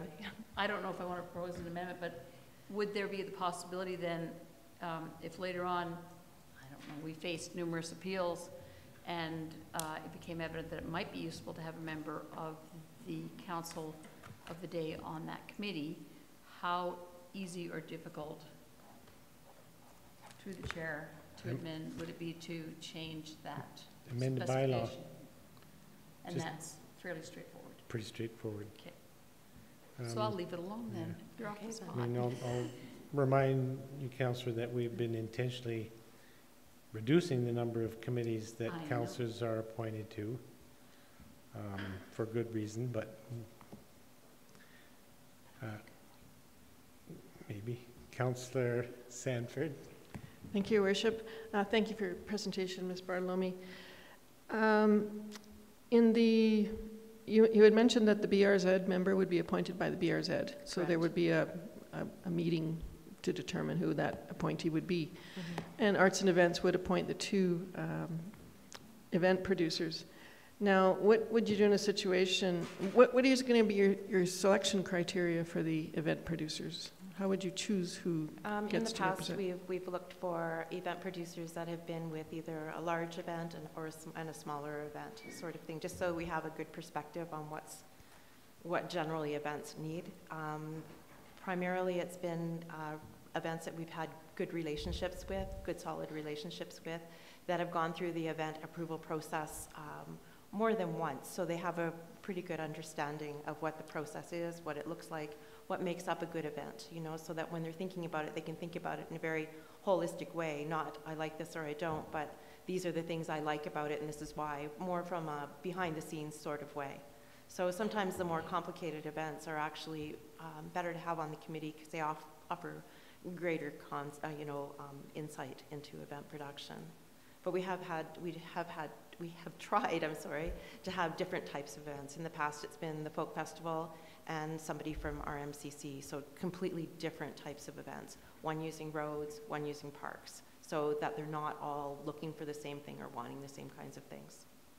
So in a situation where they are voting members, how would you handle a conflict of interest if you were voting for your own production? They don't vote for their own. They haven't in the past. So do they step out? They decline voting on that? Exactly. But then you have a situation where you've got an even number of people. That's correct. So that makes it complicated again. Is that if somebody has to declare a conflict or abstain from voting, then you have an even number of people left on the committee. You don't see that as a problem? I hadn't seen it as a problem, to tell you the truth, because up till now we've, for the most part, come to consensus. There's only been, for the most part, I've come to consensus. So I haven't seen it as a problem. I can see where it could be a problem moving forward. But if you're only going to have one, I could see it as a potential problem. But I mean, do you generally evaluate all the events and then, or is it just as they come in? I mean, we do it twice a year. So Okay. we do the events that happen between, I can just look here, November 1st and April 30th at one point, and then we do all other events at the other point. So I suppose it would be prudent moving forward to have an event from each season on that committee. That could get rid of the problem, or that the chair would be the person that would break the tie. There's two ways you could do it. Okay, so as long as you consider it, I know I thought Councillor Comfort's suggestion of putting a councillor on that committee would be good, but then I know we've evaluated all our committees, and we don't want to have more committees. We don't want to put councillors on more committees. But in a situation like this, where you have an event producer that has a stake in, the process, you want to make sure that you have a good way of managing that if there's an even number of people. Yeah, that's right. Thank you. Thank you. Councillor Seeley. Thank you, Your Worship. Ms. Bartolome, I'm happy to see this bylaw come forward, and it reads well. Does this event committee bylaw assist with the workload? Does it assist with my workload? That's a very. Because you have more people looking at it, so it should lighten the load, I would hope. I think it doesn't necessarily lighten the load, but it does offer transparency, and it does offer different perspectives, which I think is valuable. Sometimes we're making decisions in a vacuum, and that's not always the best way to make those decisions. So it's interesting to hear from the public what their concerns are firsthand, rather than a reactive way, more in a proactive way. So maybe it will save time on the back end by taking the time at the front end. So. And is it possible this could also inform a budget if there's more, if the workload is too high? Could this committee talk about things like that if more resources are required?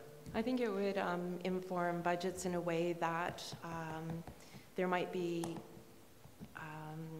master fee schedule might come into effect, where we'd be starting to maybe charge events for some of the services we offer. That could be certainly a budget impact.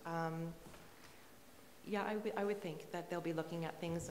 One of their responsibilities is looking at infrastructure and financial sustainability. So if things aren't sustainable, they might look for things there. Okay, great. Yeah. Thank you. So there's long been a perceived impact in the community, or perceived negative impact by some of the community around the events that we hold, particularly in the downtown core. And this was one of the initial drivers to create the committee and the process in the first place, which I think has been largely quite successful. And a lot of work for you and your colleagues, I know that. But with 5 voting members, 2 of which are representing the public, I'm concerned that the voice of the public becomes somewhat more marginalized. And I wonder, from your perspective, how it would play out.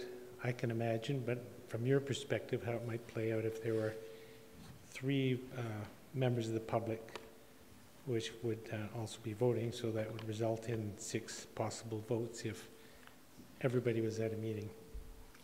Yeah, I think that another member of the public wouldn't be a bad thing. However, I do see that perhaps business might be impacted by a lot of public members than not as much business representation. So I would be concerned about that as well. And then again, we're at 6 members, which could be difficult during a vote, I suppose. Could be which? Could be difficult during a vote, Well, tie is a defeat, so is that what you mean? Yeah. Yeah. That could happen with 5 members too if you only have 4 votes. Yes. I don't have an issue with having 3 members on. I think that when we choose those members, when council selects from the applicants, that if we make sure that we have a diverse group, somebody from downtown, somebody from other areas, that would be helpful. I think that would help the committee see it in a broader community perspective. Great, thank you very much. Councillor Krauser. Your Worship, just building on that, Ms. Bartolome, what do you think about having the chair being able to vote? I think it's fine, actually. I think it's. I think that because the chair would actually probably be me or somebody I would designate from our department. I think it would be okay because I would listen to what other town representatives have to say, and maybe then the town of Canmore would have 1 vote administration at that table, which I think might be a good thing. And I think it maybe balances out the concern you just raised about to make sure that there's a good balance between the public and the business, because the town also comes from neither of those spots. Exactly. And I think that they should have a vote. in the spirit of exploring that possibility, it might be possible then to have the chair vote in the case of a tie. Would that make sense to you rather than every time? It would. Are there any other questions at this time? Seeing none, thanks very much for your presentation. And I will move then that council give first reading to Community Events Bylaw 2017-33, and I'll propose an amendment to section 5.1.g to read 3 members of the public at large. And we discussed that during the presentation. I don't feel the need to speak at length to the motion. I think it's better to have a slightly stronger voice of the public at the committee. Discussion on the amending motion. Seeing none, I'll call the question. Those in favor? Opposed? Motion's carried unanimously.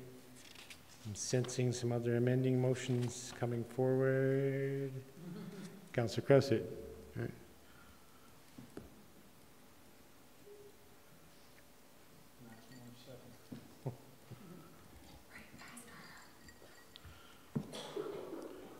So my first one is in section 5.1, and it relates to that discussion that we just had as well. And this is 5.1A, Supervisor of Arts and Events, who later in the policy is noted as the chair. I just put replace non-voting with to voting in the case of a tie. Okay.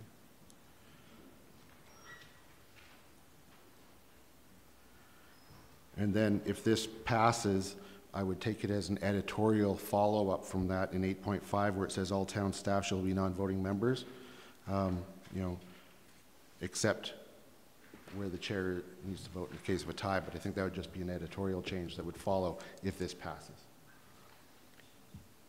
Discussion on the amending motion. Councillor Russell. Thank you, Your Worship. I like your first amendment. I like Councillor Crowser's amendment. I'm just wondering here, we seem to be writing the governance process for this committee at the table. Perhaps maybe it should go back to come forward rather than us developing it on the fly here. I think it's fairly straightforward. We're amending a bylaw. Doesn't seem like a laborious exercise here. I guess I see it differently. It seems like we're writing this. Maybe it wasn't. Maybe it should have come in with a. Maybe it should have come in a little more complete with a governance model. Yes, we're turning back. We've just changed the structure. Now we're changing the process for voting and approval. You can always propose a postponing motion, Councillor. In that case, I would move that we postpone this and send it back for the governance process to be reviewed and brought back in a format. Postpone until when? Until as quickly as administration can prepare it. Next meeting would be fine, although I'm guessing our agenda is going to be at 34 hours. So there's a postponing motion on the table. Is there discussion to that? Councillor Crowsert. Well, I appreciate the intent. I think that the types of amendments that we're making are quite understandable and easy to make at the table, given that we are dealing with you know, a fine-tuning rather than a total rewriting. So I would oppose a postponement. Councillor Stanford. Thank you, Your Worship. I can't really support a postponement. I think the changes are good, and I'm happier to see the committee up to 7, and it's an odd number. I like odd numbers on committees because of the voting. And then giving the Supervisor of Arts and Events a voting privilege, I think, is important because understanding what the umbrella of arts and events and how we produce and present events is important to have input into. So I think the changes are not that significant, but I think they're good. So I wouldn't propose a postponement. Further discussion on the postponing motion? Seeing none, I'll call the question. Those in favor? That was in favor. Let's try again. In favor, speaking to the postponing motion, those in favor? Opposed? Motion is defeated with Councillor Russell in support. Moving on then to the motion is amended. Okay. Just a clarification, so section 8, I believe it's 8.6. 8.6 identifies that a tie vote is defeated. So if council is going to approve this motion, you'll also need to amend section 8.6. Okay, I think Councillor Cresswell has spoken to that as a... Well, I didn't mention 8.6, but I think follow it. Just make the other sections conform to that initial section. So we have an amending motion on the table, which is to change the nominating in section 5. Change non-voting in section 5.1A to voting in the, and I guess it should say the event of a tie. Okay. And so the amending motion is clear. Is there discussion on this amendment? Seeing none, call the question. Those in favor? Opposed? Motion is carried unanimously. My next one is to clarify that the council shall appoint the 3 members of the public at large at council's annual organizational meeting.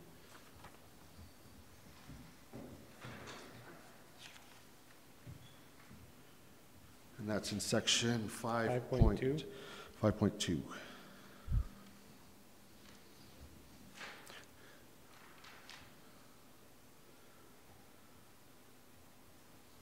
think that's necessary? Well, when I read it, in my mind, there's now six members of the public. And so let's just be clear that it's council appoints the 3 members of the public at large, and that will leave the 2 community event producers to be appointed by Arts and Events, and the 1 member being appointed by BRZ. Speaking to that amending motion, is there any discussion? Seeing none, I'll call the question. Those in favor? Opposed? Motion's carried unanimously. The next one's in section 8.1.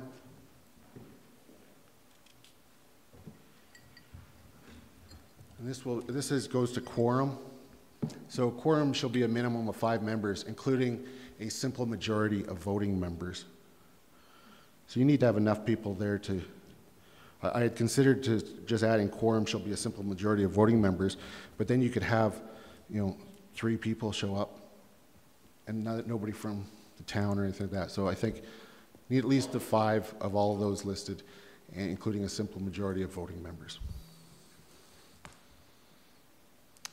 Speaking to the amending motion, then that would be a simple majority of voting members would be 2 voting public. No, simple majority of voting members, because BRZ, 2 event producers. Right. Okay. Yeah. So I'd say it's 3 plus the chair. Right. Is there discussion on the amending motion? Seeing none, I'll call the question. Those in favor? Opposed? Motion's carried unanimously. And my last one is also I asked the question about section 9.4 minutes or inserting right after unanimous consent of voting members. So minutes may at the discretion of members include action items agreed upon by unanimous consent of voting members, including but not limited to actions.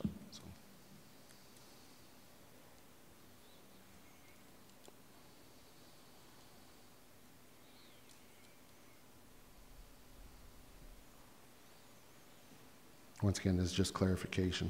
Yeah, okay. So discussion on this amending motion.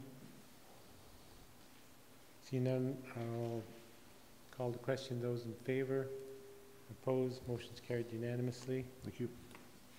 Back then to the primary motion as amended then, that council give first reading to committee bylaw 2017-33 as amended. Is there discussion on the motion? Councillor Russell? Is this first, or did we not give first a few minutes ago? No. Okay. All right, thank you. Well, all these amendments were at first reading. So for first reading, is there any discussion on first reading? Seeing none, I'll call the question. Those in favor? Opposed? Motion's carried unanimously. Move the council give second reading to committee bylaw 2017-33. Beg your pardon? I didn't hear that. Second reading to the bylaw, discussion on that. Seeing none, call the question. Those in favor? Opposed? Motion's carried unanimously. Seek leave from council. Go to third reading of the committee bylaw 2017-33. Those in favor? Opposed? Question, Your Worship. Let's see it. Councillor Russell? Just clarification on point of process through to the municipal clerk. Is unanimous support required of council required for third reading? To go to third reading. Unanimous support is required to have 3 readings of the bylaw in a single reading. Thank you for that clarification. Thank you. So where was I?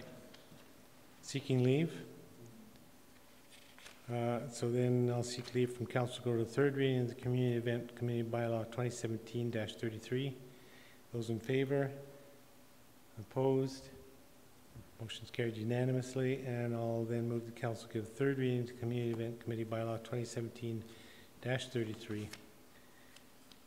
Discussion on that motion. Seeing none, I'll call the question. Those in favor? Opposed? Motion's carried unanimously. And I guess the next item is pretty quick. We'll do this before there's a break. Item F2, Ms. Risen-Wynn. Oh, Mr. Prevost. Like the tour bus, yeah. Councillor Cussert. And just, I'm hoping it will show up on the screen the changes to this bylaw, because I looked both on my copy here and on my laptop, and it doesn't show what's underlined and what's struck out, so I actually can't see the changes here. So I would look for it just to be on the screen if possible. The actual changes. Great, thank you. I'll run through. If it's not clear what they were, I can get specific on the details. Yes, sir. Lee Prevost, Supervisor of Planning and Development.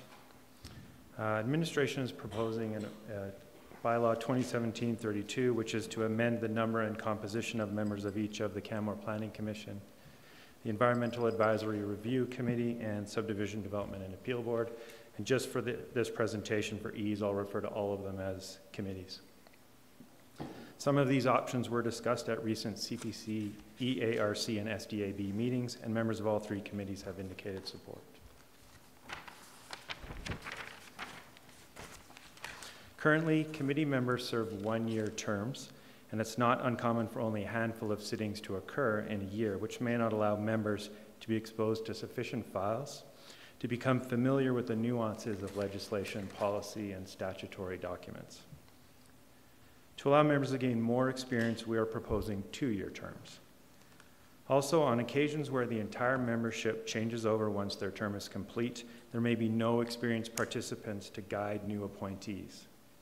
By staggering the terms for the first year, half the committees will turn over after year 1, half the committee members will turn over after year 2.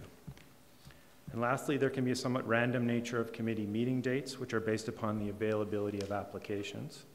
To encourage a critical mass of members with which to foster robust debate on the merits of applications, we want to ensure quorum is reached. And to ensure quorum is reached at every meeting, we're recommending a minimum number of 5 members on each committee, an increase in the maximum to 7.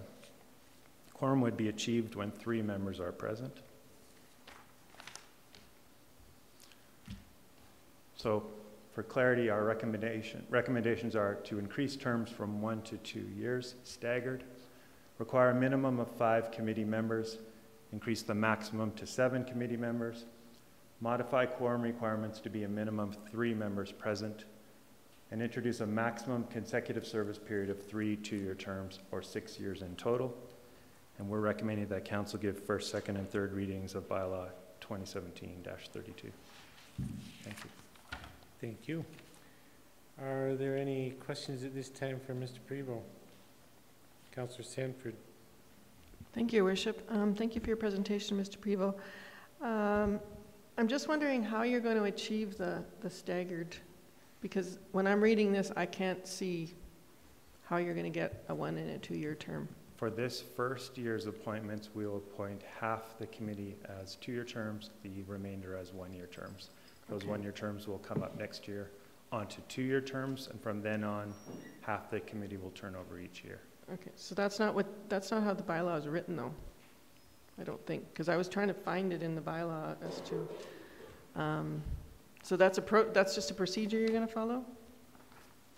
That's correct. I believe the term staggered is introduced to initiate that staggering of the terms. And I believe what we said is 1 to 2-year terms, and that gives us the option for this first year to do it. Okay. I can try. I was just trying to find, because I know that was discussed amongst the committees to have a 1-year term overlapping with a 2-year term, because that makes sense, right? Is that people can. So wouldn't that be something that would be presented at the organizational meeting, that these community members are recommended for a 2-year appointment and these are recommended for a 3-year appointment? Seems to me we've done that in the past to achieve a staggered representation. Yeah, it's just, I can't find it in the bylaw, that's all. Yeah, so I think the first year would be an operational thing, but whatever you think. Unless I overlooked it. I can find the actual language if you want. I believe the bylaw refers to the various committees for appointments of not more than 2 years. And so all 3 of them have that wording. So at the organizational meeting, I suppose council could appoint someone for 1 year and 11 months if okay, that so would be appropriate. But there is a degree of flexibility here. The term is up to 2 years. The intent is that it would generally be 2 years. But yes, to ensure that we don't end up with 7 members all expiring at the end of a 2-year period, the idea would be to establish it so that we stagger it. So that is covered in the wording of up to 2 years. That's the intent, is yes. That? Okay, so then that would have to be fairly clear at organizational meeting to That's council correct. When we're doing the appointments, so that we know yes. that there's the intent to have that kind of staggered. Yes. Because that's what I was grappling with, because that's what I thought the intent was. Thank you. And I haven't been crystal clear on that, but that's consistent language for most municipalities that utilize staggered terms. Good. I just wanted to ask one more question about a committee of 7 people with a quorum of 3. I think that's SDAB. Is that the one? Yes. As well as CPC. How would that be fair to an applicant if on one hearing they had 7 members and another hearing they only had 3? Like, do you think there's a fairness consideration there? In my short period here at the town, I haven't seen more than 3 members at a CPC meeting to date. And so we're using a smaller quorum number to ensure that we are able to host those meetings monthly. We're respectful of applicants' time, that if they put the effort in to come and bring an application in front of committee, if we don't have a number that most certainty over quorum, then they put off their application for another month. This is intended to think of a worst case scenario. We're hoping by expanding the docket of people that are available for each meeting, however, that we will never run into such a small number. So are we going to actually call 7 if 7 are available, or are we just going to call 3 if? We would expect all 7 to be at every meeting. Them. Okay. Okay, thank you. Councillor Crosser. Thank you, Worship. Thank you for the presentation, and I completely support all the changes being made. I'm just wondering if what I'm looking at is in fact correct, because it does refer to adding the underlined words and deleting the words shown in strikeout, but my copy, and that says for all of them, my copy has no underlined words and nothing struck out, but seems to read well. So I just want to make sure that I have actually what we're voting on.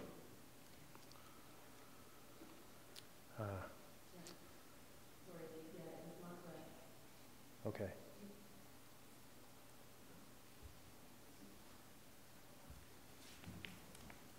Would you like to postpone this item to another spot on the agenda, and I'll produce a corrected copy? We could call a recess at this time, and we'll be back in 10 to 15 minutes and complete this discussion. That'd be great, thank you. Everybody's good with that?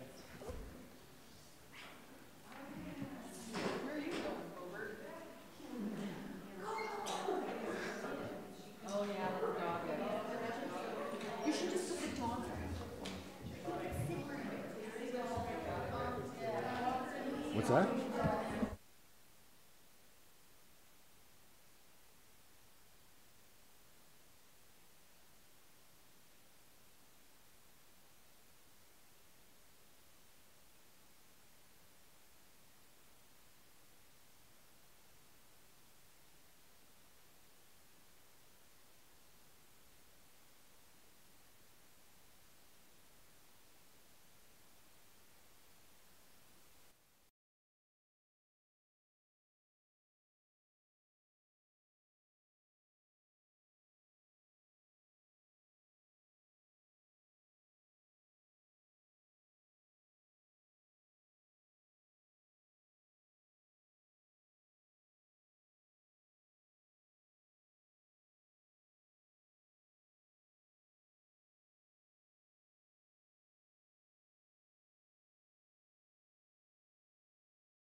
to Ms. Megan Dalrymple, who has never presented to council before this evening. In this capacity, she is our Assessment Review Board clerk. She's otherwise known as the Tax and Utility Clerk, the backup for the front desk, and lots of other hats. And without further ado, I'll turn it over to Ms. Dalrymple. And we'll go really easy on you since you're a newbie. Yay. She can take it. Yeah, spoke well at the public hearing. Ms. Dalrymple. Okay, good evening, Your Worship and members of council. I'm here before you with 3 related recommendations tonight. The first recommendation before you is the request to amend the 2017 complaint fee for the Condo Corporation number 0211484 to a total filing fee of $250 for all 39 of their assessment complaints filed. The complainant in this appeal, representing the Condo Corporation or the Wind Tower Lodge and Suites, is requesting that council adjust the complaint filing fee so that only one fee is charged for their 39 identical assessment appeals. The Assessment Review Board combined all appeals into one lead tax roll and agreed to apply the hearing evidence and decision to the remaining 38 rather than hearing the 39 separate appeals. All 39 parking stalls were identical in the assessed value, the municipal address, and are under the same ownership. Administration supports this request given that all 39 complaints were identical and all evidence and administrative work was combined and heard as one lead file. This support by administration leads us to our second recommendation of the evening, and this is to proactively address similar situations going forward. Administration is recommending an amendment to the complaint fee schedule moving forward so that that will provide us a reduced appeal fee for non-residential property such as parking stalls and titled storage units which have an assessed value of $50,000 or less.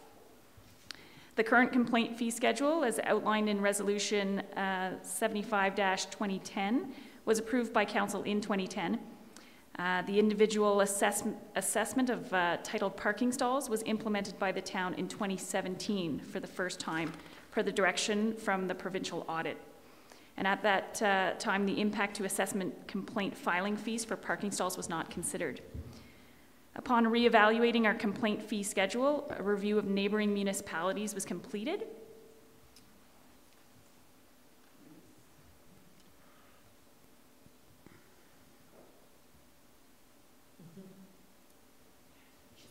There you go.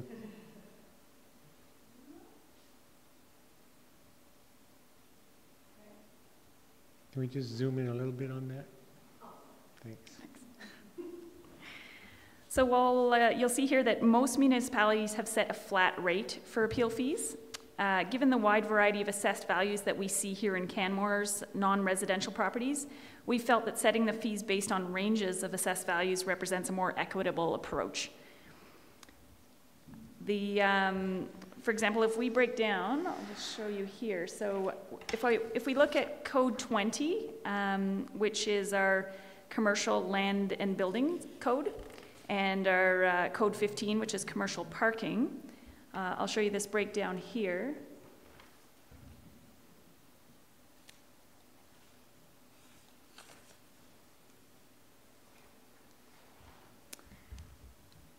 We find the majority of properties land under the $250,000 mark. Most of these properties are visitor accommodation, which from an assessment point of view could be assessed in the same manner as a residential property. So lowering the assessment fee puts them sort of a little bit more in line with those residential appeals. And these properties would be calculated based on market sales compared to many other commercial properties, which tend to be calculated based on an income approach. As such, the lower value properties would often result in a more straightforward complaint process, as opposed to the higher valued properties, such as the Save on Foods and Canadian Tire and such, that would tend to increase in complexity as their assessed values increase.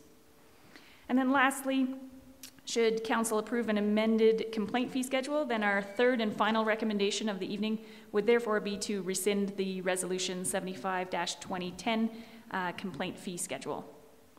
So I welcome any questions that you may have for me. Thank you very much. Just out of curiosity, the One situation with the condo corp 021144, is there, in your experience, very often a assessment such as that covers 39 different small assessments? Well, this is the first year that we have assessed parking stalls separate from their condo units.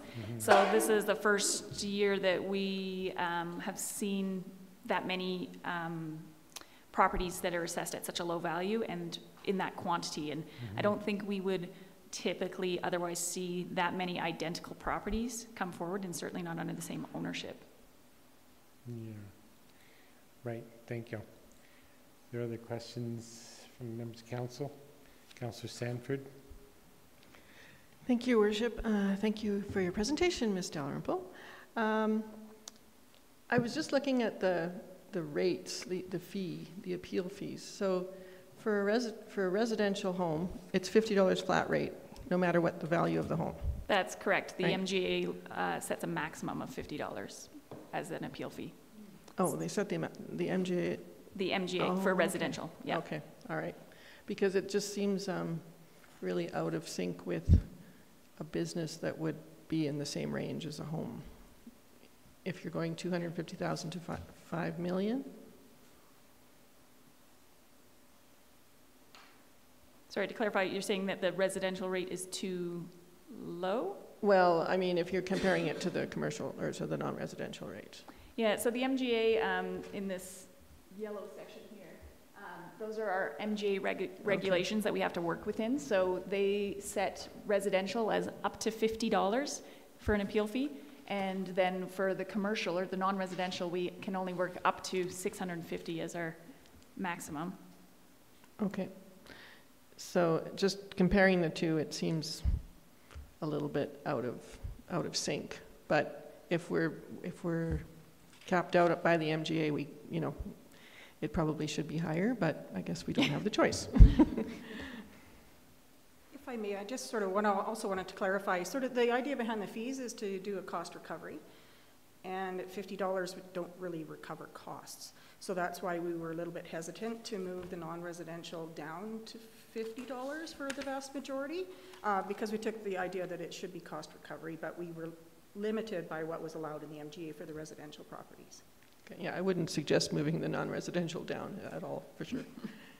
Okay, thank you very much. Okay. Other questions from council at this time? Seeing none. Councillor Crosser. So under this new fee schedule, what would have been charged to the 39 assessment complaints? They would fall under the $50 per parking stall. So it would have been about $1,800 bucks. Mm-hmm. Okay. No other questions? Seeing none, thanks for your presentation. There's several motions. I'll start with the first, that council amend the 2017 complaint fee for Condo Corp number 0211484 to a total filing fee of $250 for all 39 assessment complaints that are filed. Discussion on the motion? Seeing none? Call the question. Those in favor? Opposed? Motion's carried unanimously. Then move the council approve fees for an assessment complaint as follows. Residential properties of 3 units or fewer would be $50 per tax roll. Non-residential and multifamily residential of 4 units or more, based on an assessed value of up to $50,000, would be $50 per tax roll. $50,001 to $250,000 would be $250 fee per tax roll. And $250,001 to $5 million would be $500 per tax roll, and any greater than $5 million would be $650 per tax roll. And part of that motion is that the Assessment Review Board may at their discretion refund all or a portion of the complaint fees. Discussion on that motion? Long motion? See none, I'll call the question. Those in favor? Opposed? Motion's carried unanimously. And then finally, I'll move the council rescind resolution 075-2010, the complaint fee schedule. Discussion on that motion? See none, I'll call the question. Those in favor? Oops. Opposed? Motion's carried unanimously. Moving on then to item G2, Ms. Van Kuypema. Good evening, Your Worship, members of council. I'm before you this evening presenting the request of 5 different property tax roll owners seeking relief from a portion of their 2017 property taxes. So there's kind of 2 categories of requests. The first category is from 4 tourist home classified properties, and 1 is from a residential property that's located on Spring Creek Drive. So the first information will relate to the tourist home requests, and then I'll let you know when I'm switching over to the things in regards to the residential property. So the 4 tourist home properties, the premise is that they had not filed the statutory declaration that was required under Council's bylaw of the Division of Class 1 properties, or of residential properties. So 3 of the owners were sent reminder letters in October, as is our practice each year, reminding them of the requirement if they wanted to have their tourist homes taxed at the lower residential rate.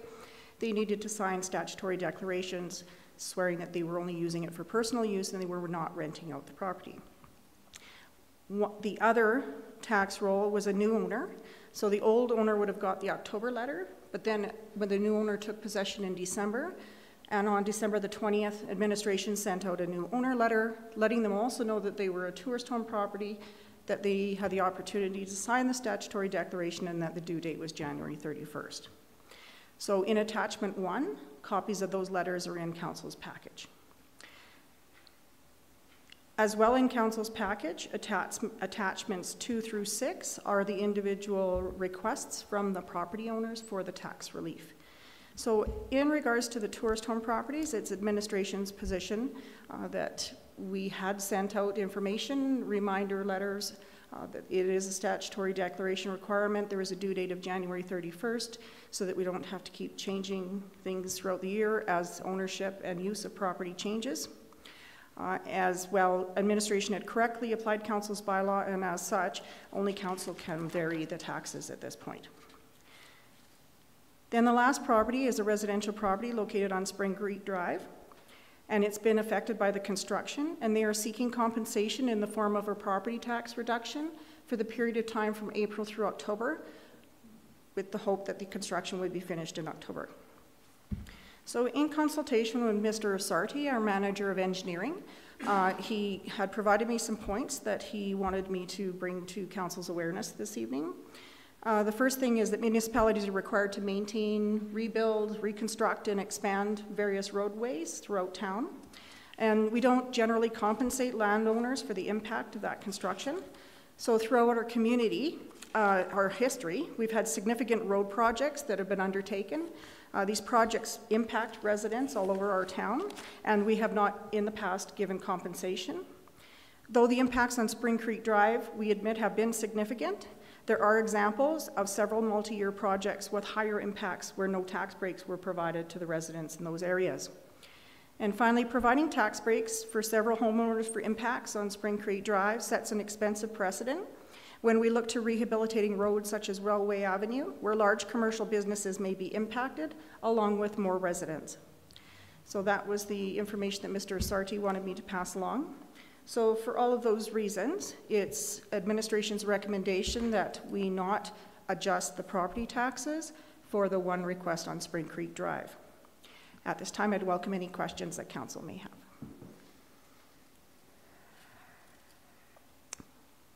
So as per the message you brought from Mr. Asarti on the Spring Creek Drive project, the underground infrastructural work has been on the 5-year capital plan, or was on the 5-year capital plan. I don't know who wants to answer this. That project was advanced to an earlier year to coincide with the requirements for some reconstruction of the Malcolm Hotel. So yes, it was on the plan, but it was advanced to an earlier date. But it's been clearly identified as a need through one of our longer range plans. Yes, through the Transportation Master Plan that was identified as a... Yeah, does anybody know how old the infrastructure is on that? It's one of our oldest streets, and yeah, so there, you know, several of those homes are actually on wells and septic systems. So we are actually connecting the homes that are there to the municipal systems as part of this project. So it is one of the oldest streets in Canmore. Councillor Sanford. Thank you, Your Worship. Thank you, Ms. Van Kynpema, for that presentation. Are you aware of any situation where the people on Spring Creek Drive were offered alternate accommodation during the construction phase? Was there any discussion about that? I don't know, but I'll turn to my colleagues. Hopefully somebody has an answer. No, there was no discussion about that. Okay. They, at all times, had access to their properties. And from what I understand, many of the properties sort of back onto the creek there. And so much of the activity from the home and the enjoyment of the property is to the back onto the creek. And that was unhindered. Oh, okay. So they did have access to their property? Yes, at all times, yes. Okay. All right. Thank you. Councillor Comfort. I'm curious how many people managed to get their stat decks in on time. Do you have any idea? For those who were affected, I mean, I would have to guess that about 90% of them who had an interest in providing a stat deck were able to get it in on time. That said, that doesn't mean that 90% of the properties did want to provide a stat deck. There are a number of tourist homes who did not complete a statutory declaration because they are renting them out. Yeah, I just wondered how many,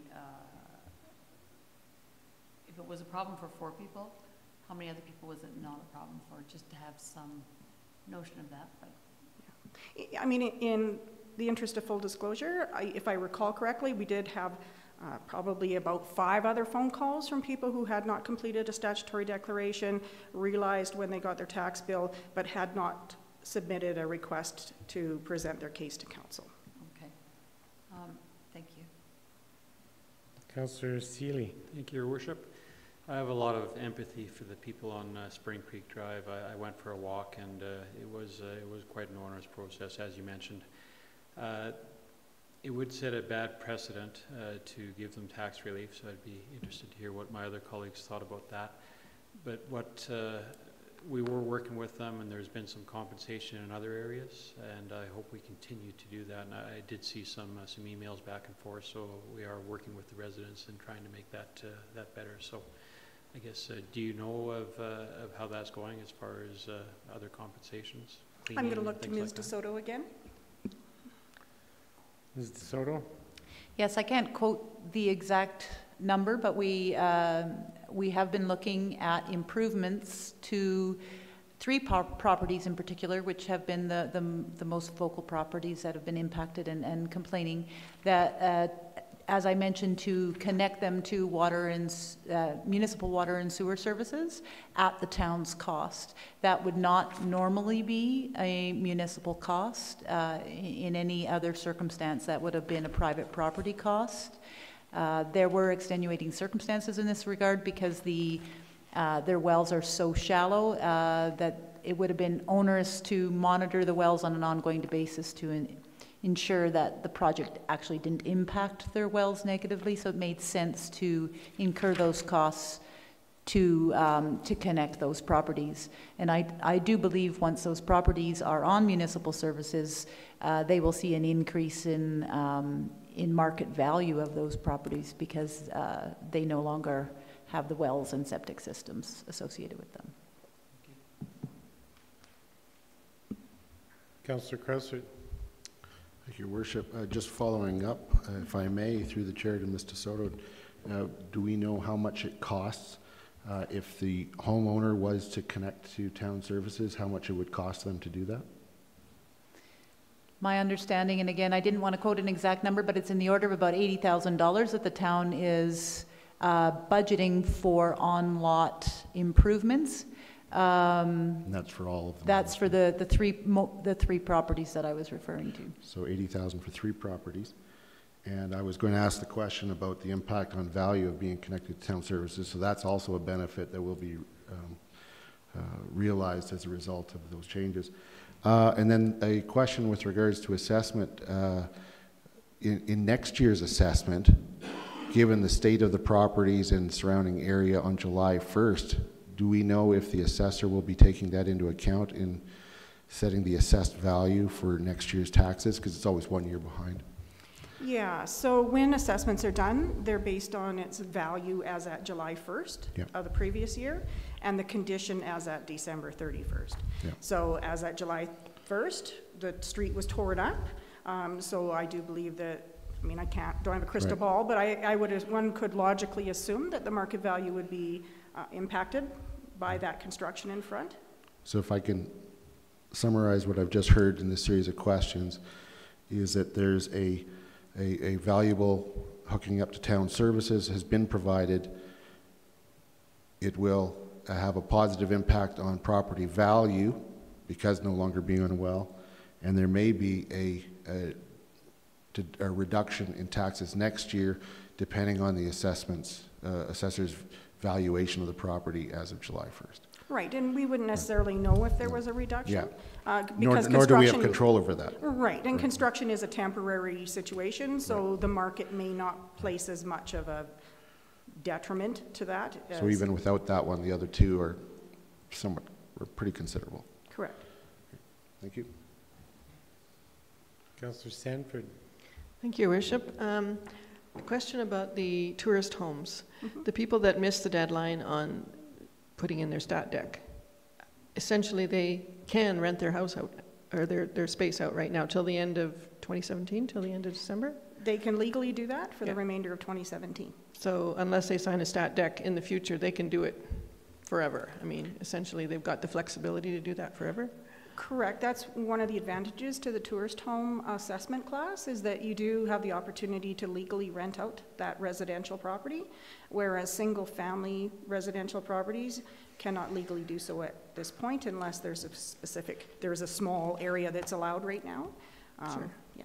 So if there was a hardship created by this tax rate that they didn't expect because they missed the deadline on it, they could actually recover some of that money by renting out their tourist home, if they chose to. If they chose to, they could legally rent it out, yes. So they could recover some of the differential? Yes. Okay, thank you. Councillor Russell? Okay.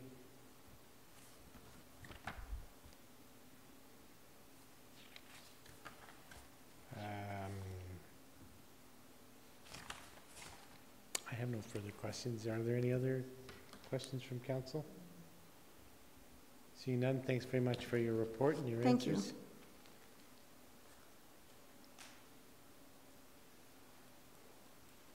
I think I'll separate this into 2 separate motions so we can discuss the different situations separately.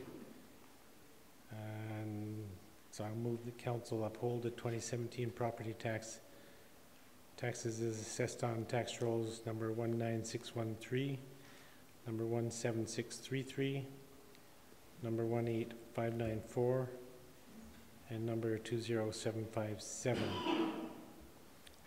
Those would be the 4 tourist home properties. And in speaking to that motion, I will support the motion to uphold the property taxes as assessed. I mean, the requirement to file the stat deck is clear, and it's unfortunate that 4 tourist homeowners were unable to comply with regulations for various reasons. But honestly, we hear each year from a few taxpayers that they missed a deadline for one reason or another, and it's just, when you buy the tourist home specifically, the requirements are very clear. I'm not prepared to forgive the property taxes, so I will be voting to uphold the taxes. Other discussion from council? Seeing none, call the question. Those in favor? Opposed? Motion's carried unanimously. Then I'll move the council uphold the 2017 property taxes as assessed on tax roll number 13526, which is the property on Spring Creek Drive. And I'll speak to that motion as well. And Councillor Seeley had noted his empathy for property owners there, and I also spent time talking with two of the property owners on site, and it was brutal. It was brutal, and they speak in their letter to some of the impacts. Where is it? Affecting sleep patterns and work schedules, intermittent supply of, well, water was warm or cold, and the noise, I think, and I totally understand how terrible it was for those property owners. But there have been in the past, and increasingly will be in the future, projects of this nature. As our road and underground infrastructure ages, which it is, we're going to be seeing more projects of that nature that will have similar unfortunate impact on the immediate residents, on the immediate neighbors in that area.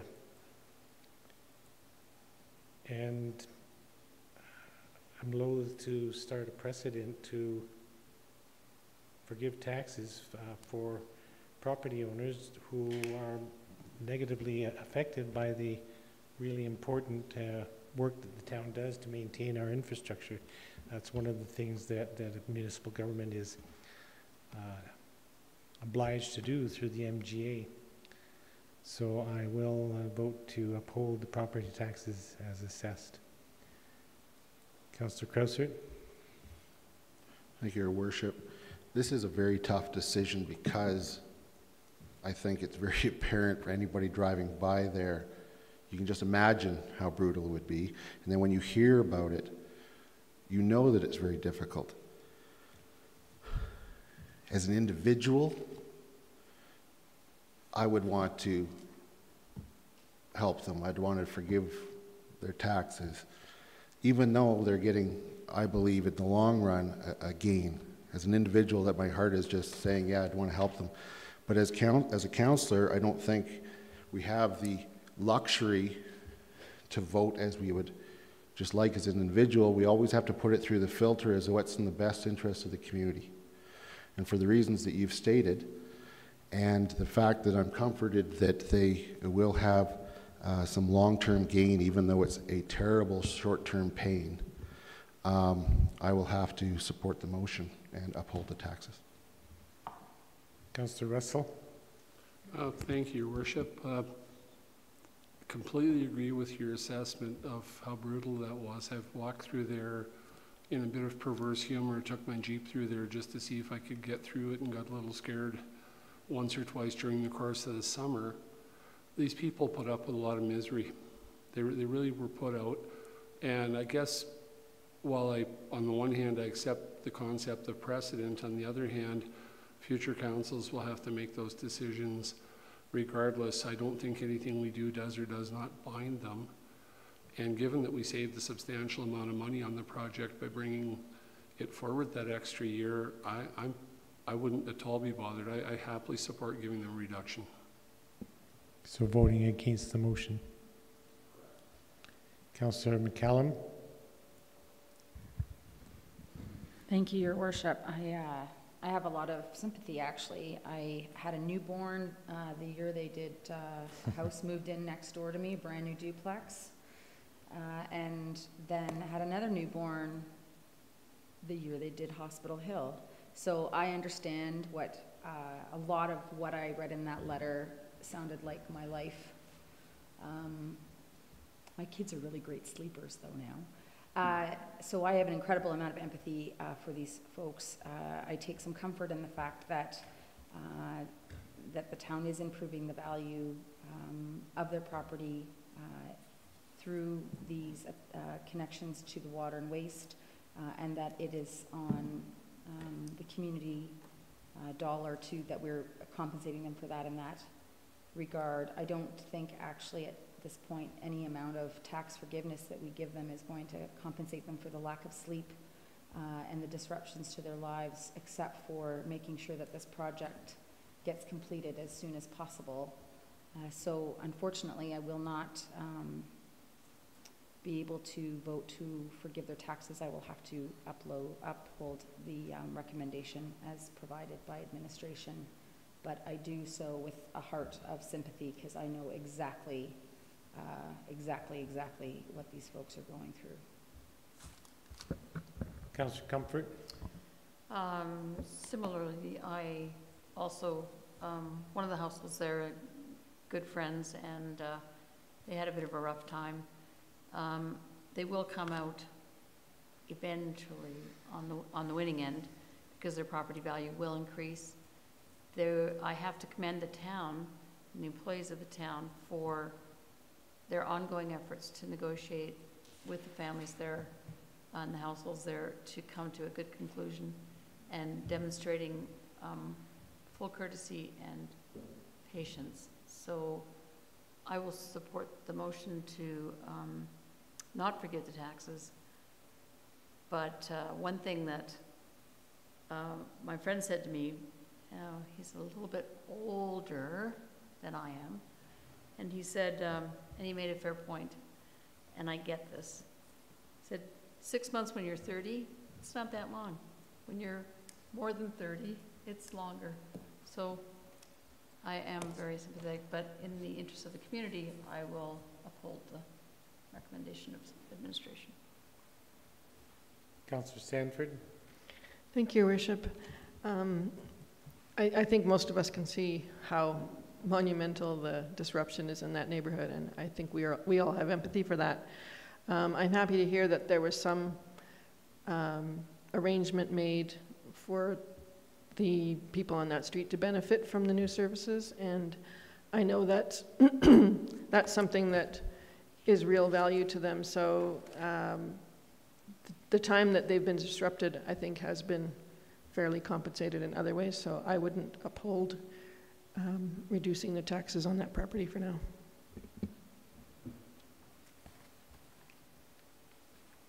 There's no further discussion. I'll call the question then, and the motion is the council uphold the 2017 property taxes assessed on tax roll number 13526. Those in favor? Opposed? Motion's carried. Councillor Russell in opposition.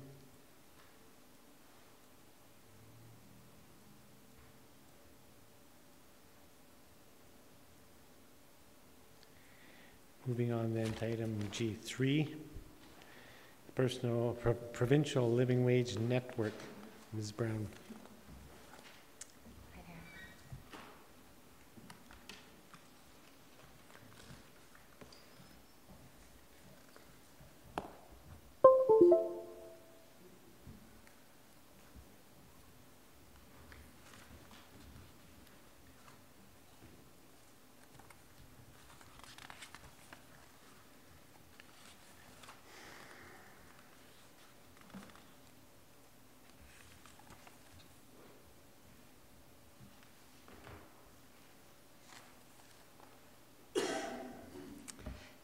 Good evening, Worship, members of Council.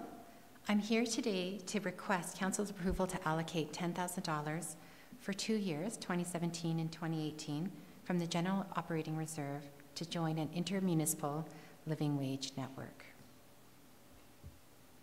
Oh, I'm not sure what happened here. Is it this one? Remember Mr. Fish lost the mouse? I lost my mouse. Can we full screen it? Advance using the arrow on the keyboard. Okay, yeah. Are we able to full screen it or?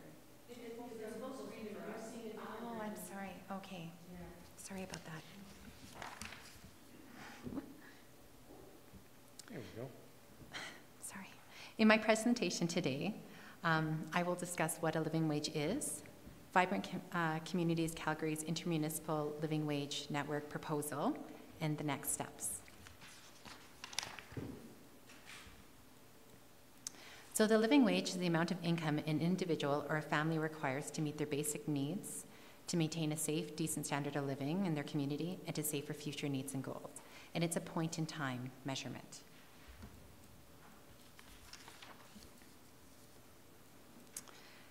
The living wage is community-specific and incorporates social provisions such as the Federal Child and Family Benefit Program, public policy such as subsidized health care, and municipal affordability strategies such as ROAM, or local transit. A living wage can help give a bit more dimension to statistics that we use to do program development. For example, if we were to look at the recently released Stats Canada income stats, we can see that the median household income before tax is $98,906.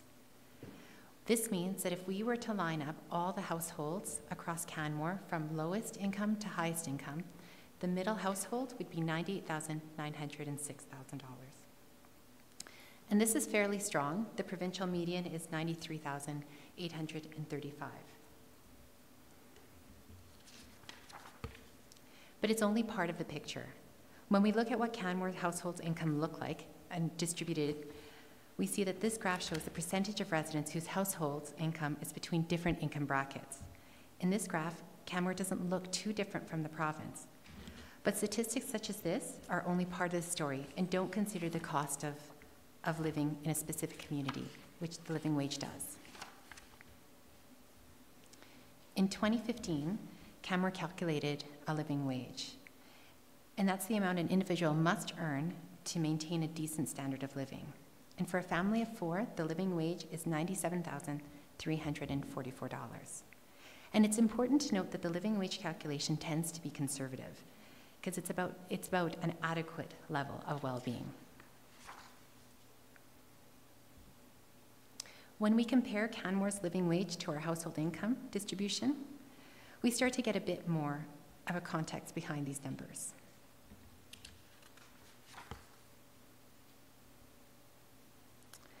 But variables that are used to calculate the living wage have changed. For instance, some things that will impact Canmore's living wage will include provincial and federal policies, such as the Child and Family Benefits Program, changes to that, municipal strategies, such as ROAM, and changes to the cost of basic needs, shelter and food. So if Council feels that an intermunicipal living wage network is a good investment, some benefits may include access to a living wage calculation tool, which will allow us an opportunity to be more flexible about the family composition of what a living wage calculation has. A standard living wage equation with standardized assumptions, so we can start having a different conversation with different municipalities across Alberta. Enhanced advocacy efforts, increased opportunity to collaborate with other living wage communities, and a centralized provincial lead person to move the provincial network forward.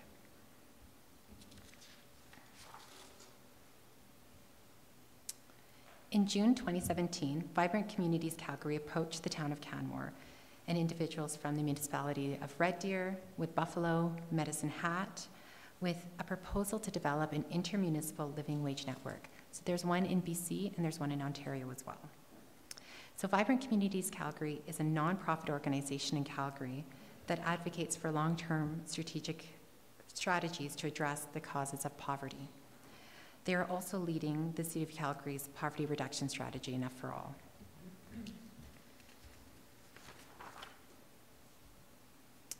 If the municipalities choose to sign on to this network, the network will be established in 2 phases.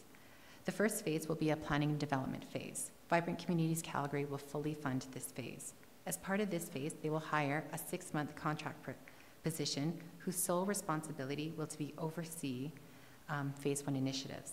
Through Phase 1, they'll do research on living wage initiatives and promising best practices. They'll develop a strategic campaign and recommend a governance structure. They'll develop content for a website, including a living wage calculator, and they'll design and create a website.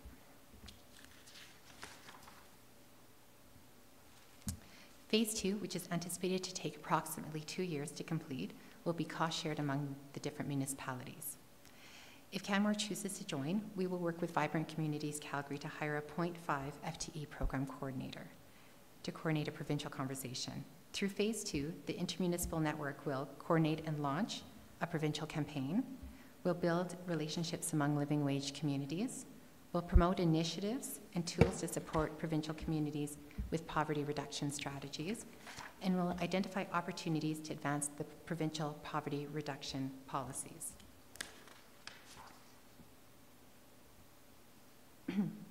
So what's next?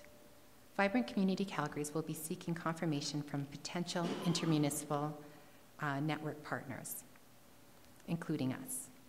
If other partners decide not to join, however, Vibrant Community Calgary's will not launch this network. If this network is not launched, I will come back to council and report that. In the meantime, my department will be working on updating Canmore's living wage. Our last living wage calculation was in 2015.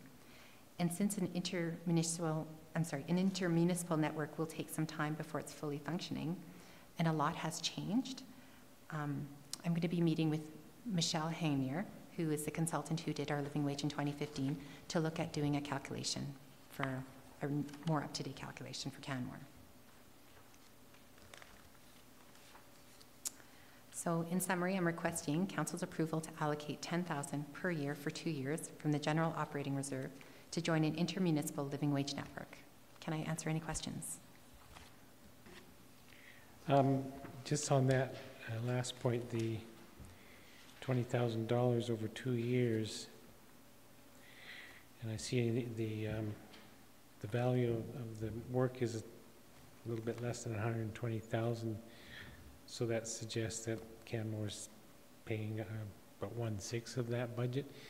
And is it a simple math? I mean, how did the $20,000 ask for the town of Canmore? Was that based on population or anything like that? Or was it simply there's 6 communities and we'll each pay the same? That's right. And they're hoping to get more municipalities on board, and then the number will go down.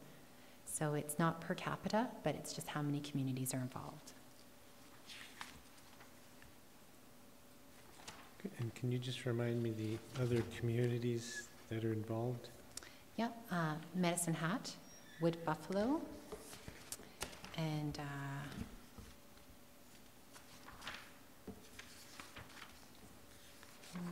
sorry, just want to make sure I got it right.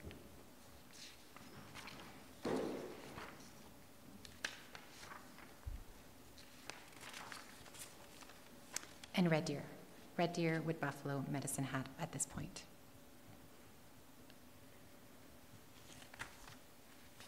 And Vibrant Communities Calgary will continue to put in a substantial amount to offset what the municipalities need to add. But that $117,000, that's the envisioned to be the total cost over 2 years to implement this project. A lot of it is because it's a salary that we're going to be, that the project is going to be paying for to coordinate the conversations. Mm-hmm. And had there been any discussion of prorating the charge to municipalities as on a per capita basis or anything like that? There hasn't been that discussion, but I didn't think they would be open to that discussion. I think right now they're hoping to get interest to see if they can get the network up and going. As the network's up and going, I think we can have the discussions about dividing up the amount the municipalities put into the network based on per capita. Mm-hmm. I think it's a really intriguing idea. It relates directly to the 2 reports that are coming up on benchmarking. Essentially, this is benchmarking in living wage, which town of Canmore has supported. And I don't recall when it came to the benchmarking, that was fully funded through grant funding, wasn't it, Ms. DeSoto? Yeah. The benchmarking was all funded through grants. Right. Regional collaboration grants. Are there questions from Ms. Brown, from other members of council? Councillor Seeley. Thank you, Ms. Brown. Thanks for your presentation, and I'm fascinated by this, and I think it's something that we really need to take a look at. Canmore's living wage is high. We know that public transit and other things can bring it down. I think with this study and with this information, we can really start taking a closer look at that. It's just too high. So anything that through this that you could see, I know you're doing a lot of incentives and that helps families that need help. What about the other families that don't get the same sort of supports? Is there something that jumps out at you that we could take a look at to bring the living wage down? That's a great question. So the best part about having a tool, a calculation, an online tool, is that we have the flexibility to look at what the living wage is for different families in Canmore. So we can actually start looking at things like how long you've owned your house for and how that would impact your living wage, or local transit and how that would impact your living wage. So we can have a bit more flexibility with it, so it's not just these standardized assumptions saying that we think that people are more likely to take transit if they're single, or versus if they're a family of four. Thanks. Councillor Comfort. Thank you for your presentation. I just was wondering, there's quite the communities, say Medicine Hat and Canmore, they're quite disparate in nature and population and reserve money. So how do those get dealt with? If I'm thinking in terms of the benchmarking initiative, there were some things that couldn't be compared because it was literally, almost literally apples to oranges. So how, presumably the consultant will then compensate for those differences? So it's a program coordinator that they'd be hiring, and it's to start the conversation. So for instance, things like raising the minimum wage. How does that affect communities differently? So Medicine Hat's living wage is $13 an hour, and our living wage is close to $24 an hour. So a $15 an hour minimum wage, which is a provincial initiative, has a very different impact, and it's worth the conversation to have with the province so that we can say, yes, Medicine Hat has a minimum wage that's above the living wage, but there's different problems for a poverty reduction strategy that's needed to be addressed. Okay, thank you. Councillor McCallum. Thank you, Your Worship. So just to play off of what Councillor Comfort said, benchmarking our living wages from community to community is we can learn at what levers other communities have pulled to bring that living wage number down. But I'm wondering about the advocacy piece, which is starting the conversation. I'm guessing that's advocacy. Would those discussions go along with the province in terms of childcare subsidies? So childcare subsidies are the same across the province, except if you're in Wood Buffalo. So they actually are on par, it's similarly expensive community as ours, but they have a much higher childcare subsidy rate than we do in an equally expensive community. So are those kinds of the conversations we're looking at having with that position, that 0.5? Is that the kind of advocacy we're looking at?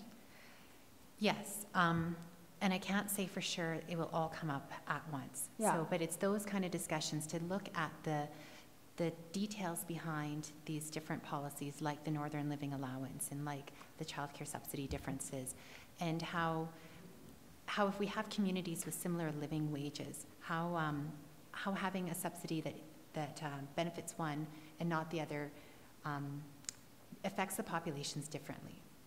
Right.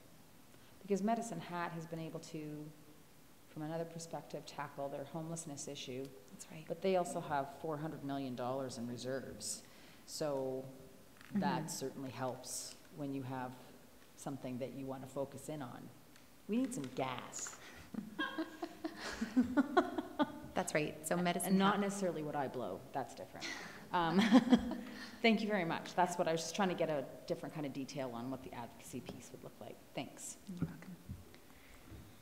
welcome. In your report, you note that the after the 2-year initiative, additional funding will be required to maintain the network.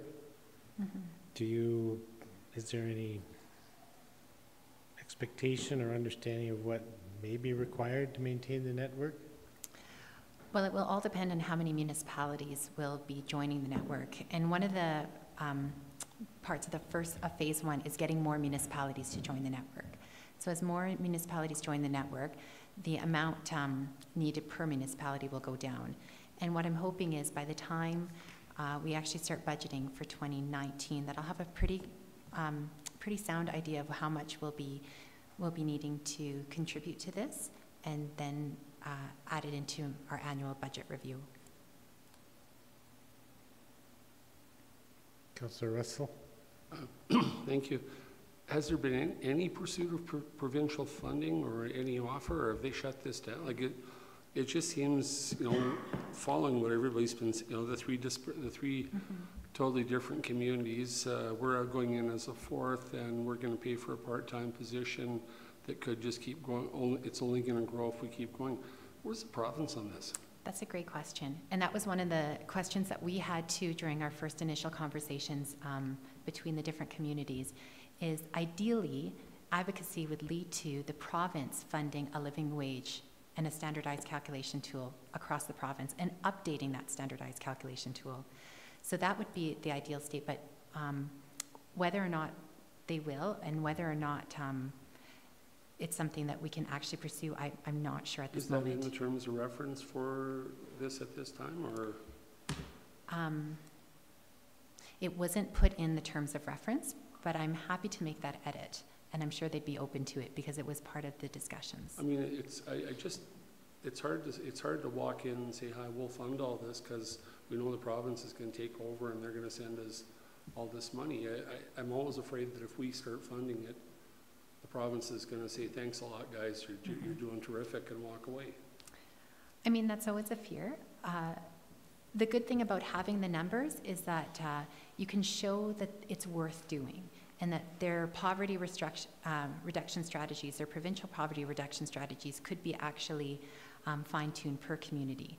So I'm not sure if the province will step in, but I'm sure that we can show them that it's worth stepping in. Thank you.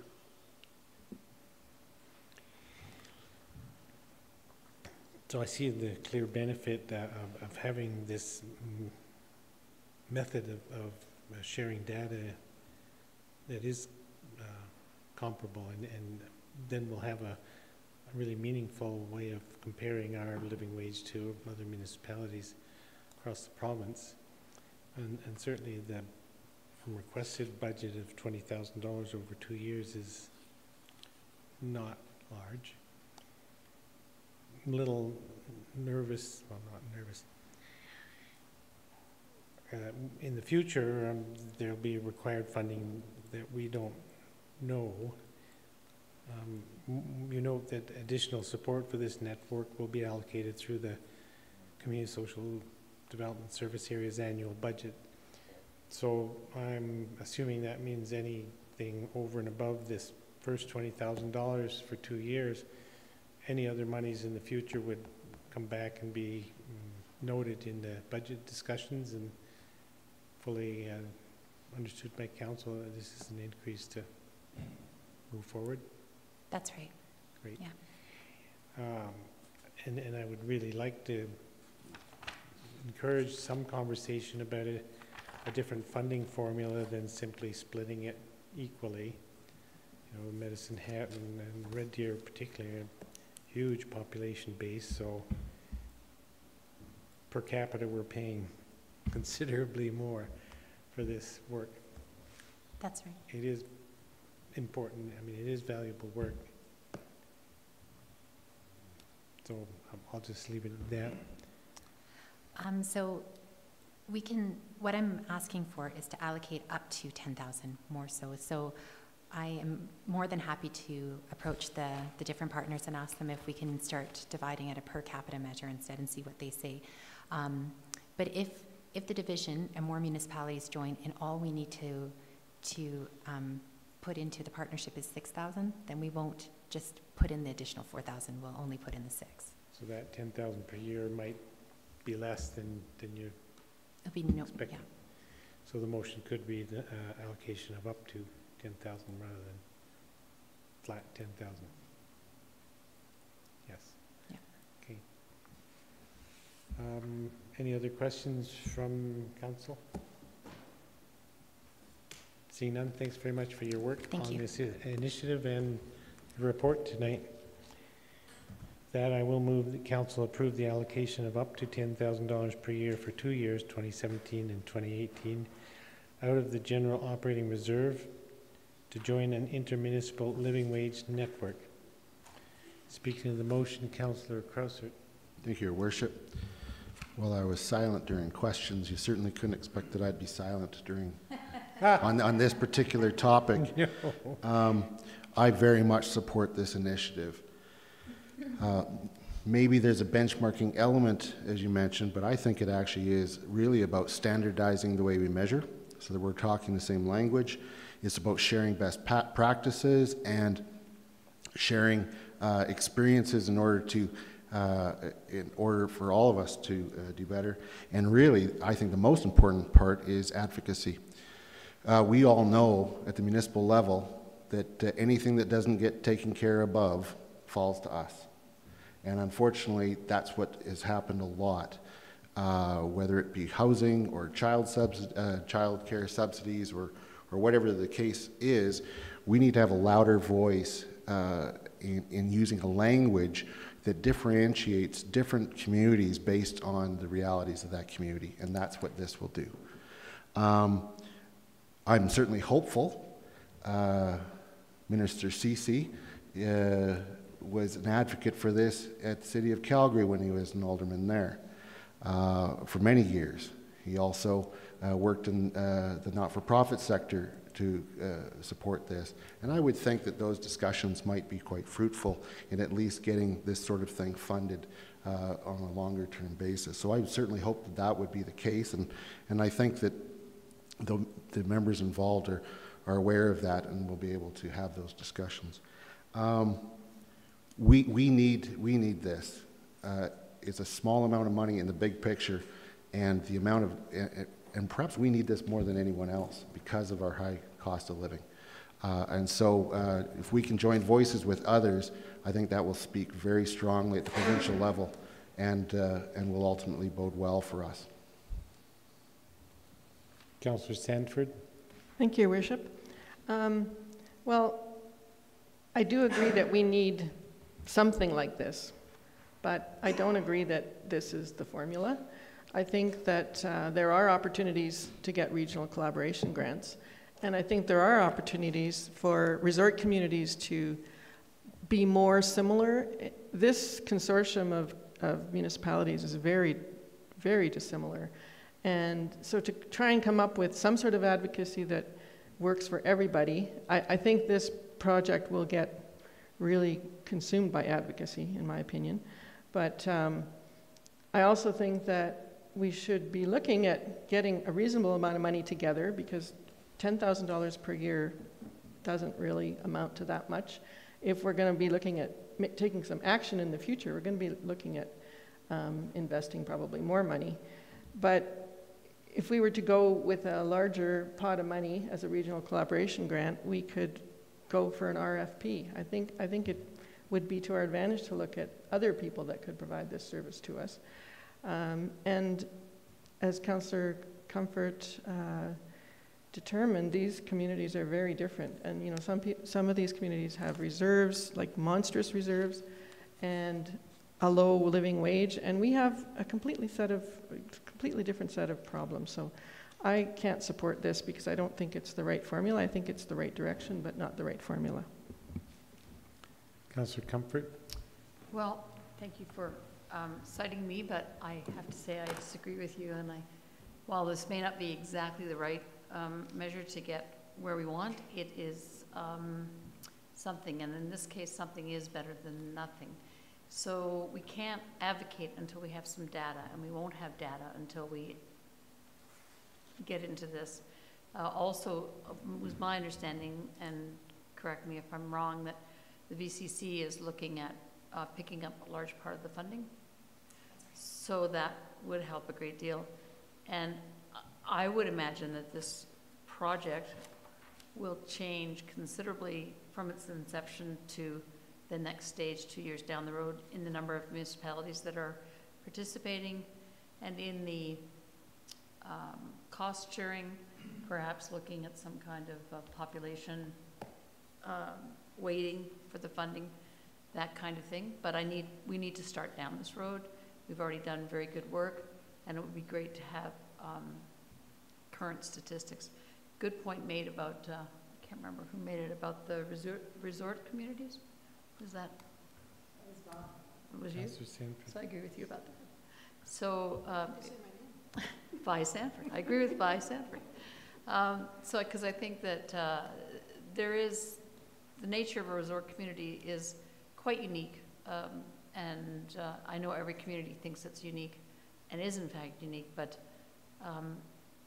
I think we need to go back to the province again about that piece, about the differences for resorts and the number of visitors, all those things that we are familiar with. So I do agree with that part, but I think we need to start down this road. And the money it's a negligible amount in the big scheme of things. So I will support this. Councillor Councillor Russell. She's the girl on the other side. Yeah, right.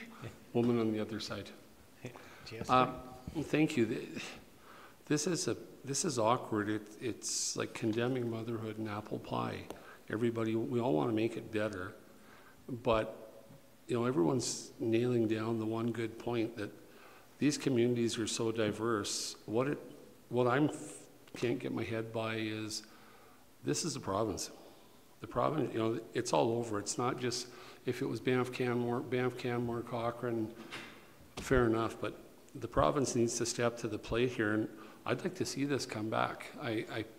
You can't condemn the initiative; it's fine, but the tangible benefits to the town of Canmore at this point seem negligible. I'd rather spend the time and the effort going back to convince the province of the oversight and to get them to step up to the plate.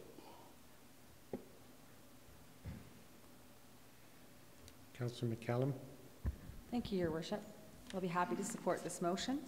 The way I read it and the information received from Ms. Brown says to me that we're basically going to, well, I agree that many of the communities, the core that are being mentioned now are very dissimilar, but the plan is to bring on more communities. And the plan is to strip out the dissimilarities and focus on the similarities and to compare those so that we're actually comparing apples to apples. So this is important work. The advocacy piece is pretty important as well, especially based on what Councillor Russell has just explained to us. It's certainly a goal of his. And I think that we can actually complete both, do the advocacy as well as complete the project and be able to continue to measure living wage in our community against other communities in the similar buckets. So I'll be supporting this motion. And I too will support the motion. We've noted a number of ways in which the other municipalities and the town of Canmore could work together to come up with a different funding formula. But to Councillor Russell's point, waiting for the province to take on a project like this it's a bit like waiting for Godot. It's totally non-productive. We've seen it year after year, decade after decade, that the province isn't very quick to take on work like this in the communities. And yet the work we've already been doing here in the town of Canmore has it's proven to be quite worthwhile in helping us to be able to quantify what we all know. It's hard to afford to live in Canmore, but it's important to have more demonstrable indications, things that we can actually point to. Well, it's this and this, and if we just move this a little bit, the other goes up. And Councillor Krauser spoke to that, and other councillors during the discussions on transit. By investing an amount of money into transit, it has a big impact on the living wage. So I think this work is really valuable. I'm not prepared to pause what we're doing in the town of Canmore and wait for the province to decide to step up to the plate. I think having those larger communities involved is not a bad thing, because we'll be, through the work, we'll be learning to understand, to compare similar situations. In Medicine Hat, say average rent is, I don't know, $900 for a one bedroom, and here it's $1,400. Well, you know, boom, kind of light bulb goes on. So, yeah, I will support this motion. I will hope that in future discussions, Town of Canmore can encourage possibility of a recalculation of our contribution. Yes. Councillor Seeley. I'll also support this motion. It's very important work. And when we start talking about resort communities and living wage and everything else, I think this kind of feeds that conversation. Being in a resort community makes everything more expensive. We're supporting our visitors. We don't get infrastructure funding. So it feeds that, and it could lead to conversations with the province about the resort community, because it is a challenge that these other communities that we're benchmarking against, they don't have the same challenges. Further discussion on the motion? Seeing none, I'll call the question. Those in favor? Opposed? Motion's carried with Councillors Russell and Sanford in opposition. And thank you very much for your presentation. Now we've got 35 minutes left, unless we're prepared to run late. Motion to go on. Don't need that yet. Don't need that yet. So we'll move on to item G4, Municipal Benchmarking Initiative for Police Services. Mr. Burt. Good evening. Good evening.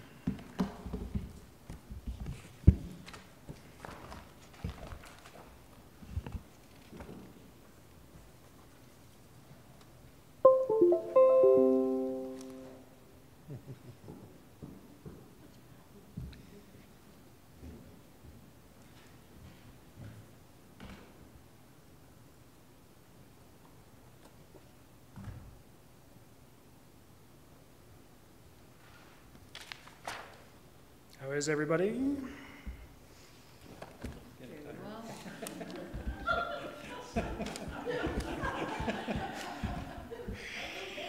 A little more. All right. Benchmarking, what you've all been waiting for. Did you have a... All right, let's get going. I was just going to say, if you think you're not going to go through all three of these issues, we might want to jump ahead, unless we're just going to go. I got my stopwatch All going. right. We're good. I had 35 minutes. Let's see how it plays out. Okay. I believe you've had some of my counterparts in front of you talking about benchmarking, so this isn't new, but I'm here to talk about policing, and specifically the RCMP and both the fire rescue services. So let's get going with the RCMP. Again, benchmarking, you were just speaking about it. It's about collaboration. Where else do you get municipalities working together to benchmark against service areas? I can tell you there were several meetings to get to this point. Kind of lost track, to tell you the truth. And I think it took us 35 reports to get to the final report. There were some really great relationships formed. From my perspective, from a peer network, it's great to reach out to other municipalities, both in the fire and the RCMP perspective. Lots of great questions asked. Similar to other reports, we're all unique. There's no surprise. Although we each contract the RCMP to provide our policing services, each municipality is different. We have different challenges, whether it's crime, visitor population, etc. This truly is just another tool to enhance transparency for elected officials and residents, and it helps me, again, to reach out to counterparts to determine what else can we look at differently. What best practices are there out there? Where can this lead to collaboration? Challenges, again, it took several meetings to agree on measures, first of all. I'm not sure if Mr. Como had the same challenges, but you get a bunch of people together trying to agree on RCMP benchmarking or, for that matter, fire benchmarking, and oh boy, is it a challenge. But we got to a point where we came up with a number of measures, which we'll go through this evening. And one of the other challenges was it seemed to be challenging getting information from the RCMP. Not so much the local detachment, but all of the reporting goes up to K Division, to their OSB branch, their Operational Services branch. I'm still working on the RCMP acronyms after all of these years. And I thought it would be really easy for Ron Deans to reach out to the RCMP and K Division and say, here's the data we need, can you fire it to us? And it seemed to be a big challenge. So moving forward, if we continue with the RCMP, that's a challenge or an obstacle we'll need to overcome. But I thought I would just lay it out there. Moving forward, I'm not sure if Ms. DeSoto provided an update or not. We did meet back in Banff several months ago. Banff is watching or waiting for the province to open up any more grants or the possibility to move this forward. And there was discussion about possibly doing a presentation to AUMA in 2018. The general consensus amongst the group, though, was that even if we don't continue with the benchmarking project, there is still value in certain municipalities, and our municipality in Banff, for sure, to continue to benchmark just to see year-over-year benchmarks within the municipality ourselves.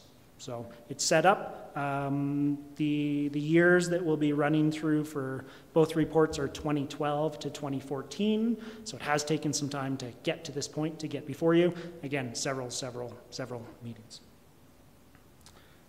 So 6 municipalities, Airdrie, Canmore, Cochrane, Banff, Wetaskiwin, Okotoks, and early on we decided to split from municipalities that did self-policing because we found that it was too challenging to compare the benchmarks with a contracted provider versus an internal provider. We landed on 12 benchmarks for policing. That's a lot of benchmarks. That's why it took so long to get here. I'm going to go through 4 financial benchmarks this evening. Important, and I'll get into more details in the slides in these. Important to note, the first 2 measures represent the total policing costs. Keep in mind, points number 3 and 4 are what the municipality pays. So since we're under the 15,000 population, we pay 70% of the contracted costs. Again, if we exceed the 15,000, then it goes to a 90-10 split. So the first 2 measures, financial measures, are interesting because it, again, references the whole policing cost, but each municipality pays a different component based on their population. Again, we're going to go through those in more detail. Feel free to jump in with questions as we go. Don't save them all to the end. Again, 12 measures, 8 operational service workload and crime benchmarks were measured. Some I felt were more relevant than others. Again, we're going to go through those in more detail. One thing that you're going to notice, I don't believe was covered in the other benchmark reports, was early on, myself and my counterpart, Silvio Adamo in Banff, recognized that to try and do an apples-to-apples comparison without having a visitor-adjusted population, it didn't make sense. So again, in both reports, you're going to see references to dollars per capita and also per population served. Population served was the municipal population, plus the non-permanent population, plus a small population with Harvey Heights and Deadman's Flats. And then we came up, well, Canmore Business and Tourism, which existed at the time, provided us with a number for a visitor-adjusted population. I'll be honest and say the response I got was, this isn't an exact science. You've heard more about this than I know, but the visitor population accounted for about 2,800 to 3,000 when you lump it all together. So again, when you see the two different figures, that's what I'm talking about. So again, this reflects the total policing costs, of which we pay 70%. We'll get into more in a couple of slides. Interesting in the policing, there's very little amortization because it's primarily all contract costs unless a municipality has chosen to build their own RCMP detachment or say a multi-services center. So very low overhead costs as well because it's all part of the contract of what we pay. When we look at the total policing costs, you can see that Canmore per capita is on the higher end, but when you look at the red line, the cost per population served, you see that we become more in line with an Okotoks, Airdrie, Cochrane, Banff. Wetaskiwin was the outlier in a lot of the benchmarks. So no surprise, seen a lot of heads nodding, wasn't a surprise to me either. So this chart shows total costs of providing police services per number of policing staff, and policing staff are sworn officers, other RCMP staff, municipal staff supporting the RCMP, etc. So we were a bit on the higher end there, but again, first two slides I wasn't too concerned with. All right, so next two slides, policing costs. Essentially what we're charged, not necessarily policing costs for the municipality. So again, 70-30 split as we're under the 15,000 population. Again, when we factor in the visitor adjusted population, the policing costs for the municipal component only, and we're in line with the bulk of other municipalities. What's not included in here, and we didn't benchmark against, important for you to know, you're all aware of it, but as a reminder, every municipality budgets differently for how they offset their costs with revenues. Again, we didn't benchmark it, but as a reminder, we include fine revenues, grants, 1.5 police officers are funded from photo radar, etc. So this gives you the per capita cost, also what it would cost for population served, but it doesn't show the net cost. But again, not a lot of surprises. A little bit higher per capita, but again, if we were to benchmark against a visitor-adjusted population, which Okotoks, Airdrie, Cochrane wouldn't have very much of, we're pretty much in line. Councillor Comfort? Yeah. Yeah, I just was wondering, so if we have funds that go into to offset those costs for policing, did you talk about with the other municipalities how they offset their costs at all? We didn't. We had a hard enough time getting agreement on 12 measures that we didn't want to sidetrack as to how they measured against them. Okay. It'd be sort of interesting to know that, I think, how they arrived at their net costs. I mean, yeah. I mean, we have photo radar for some of our 1.5. For the one and a half positions in the RCMP, right? Yes. So it'd be interesting to know. That's all be helpful, perhaps, to know what measures, if they had any. But, yeah. No, I think it's a valid point.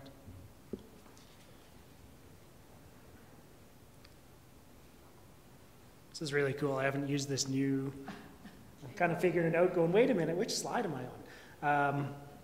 So policing costs for municipal. So this is for the frontline officer. So those are the RCMP operation that are the boots on the street per se.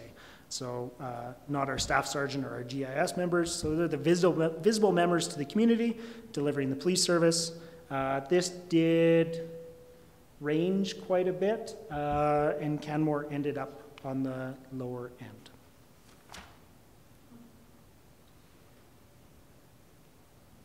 This was for Ms. DeSoto. I couldn't resist throwing this in today.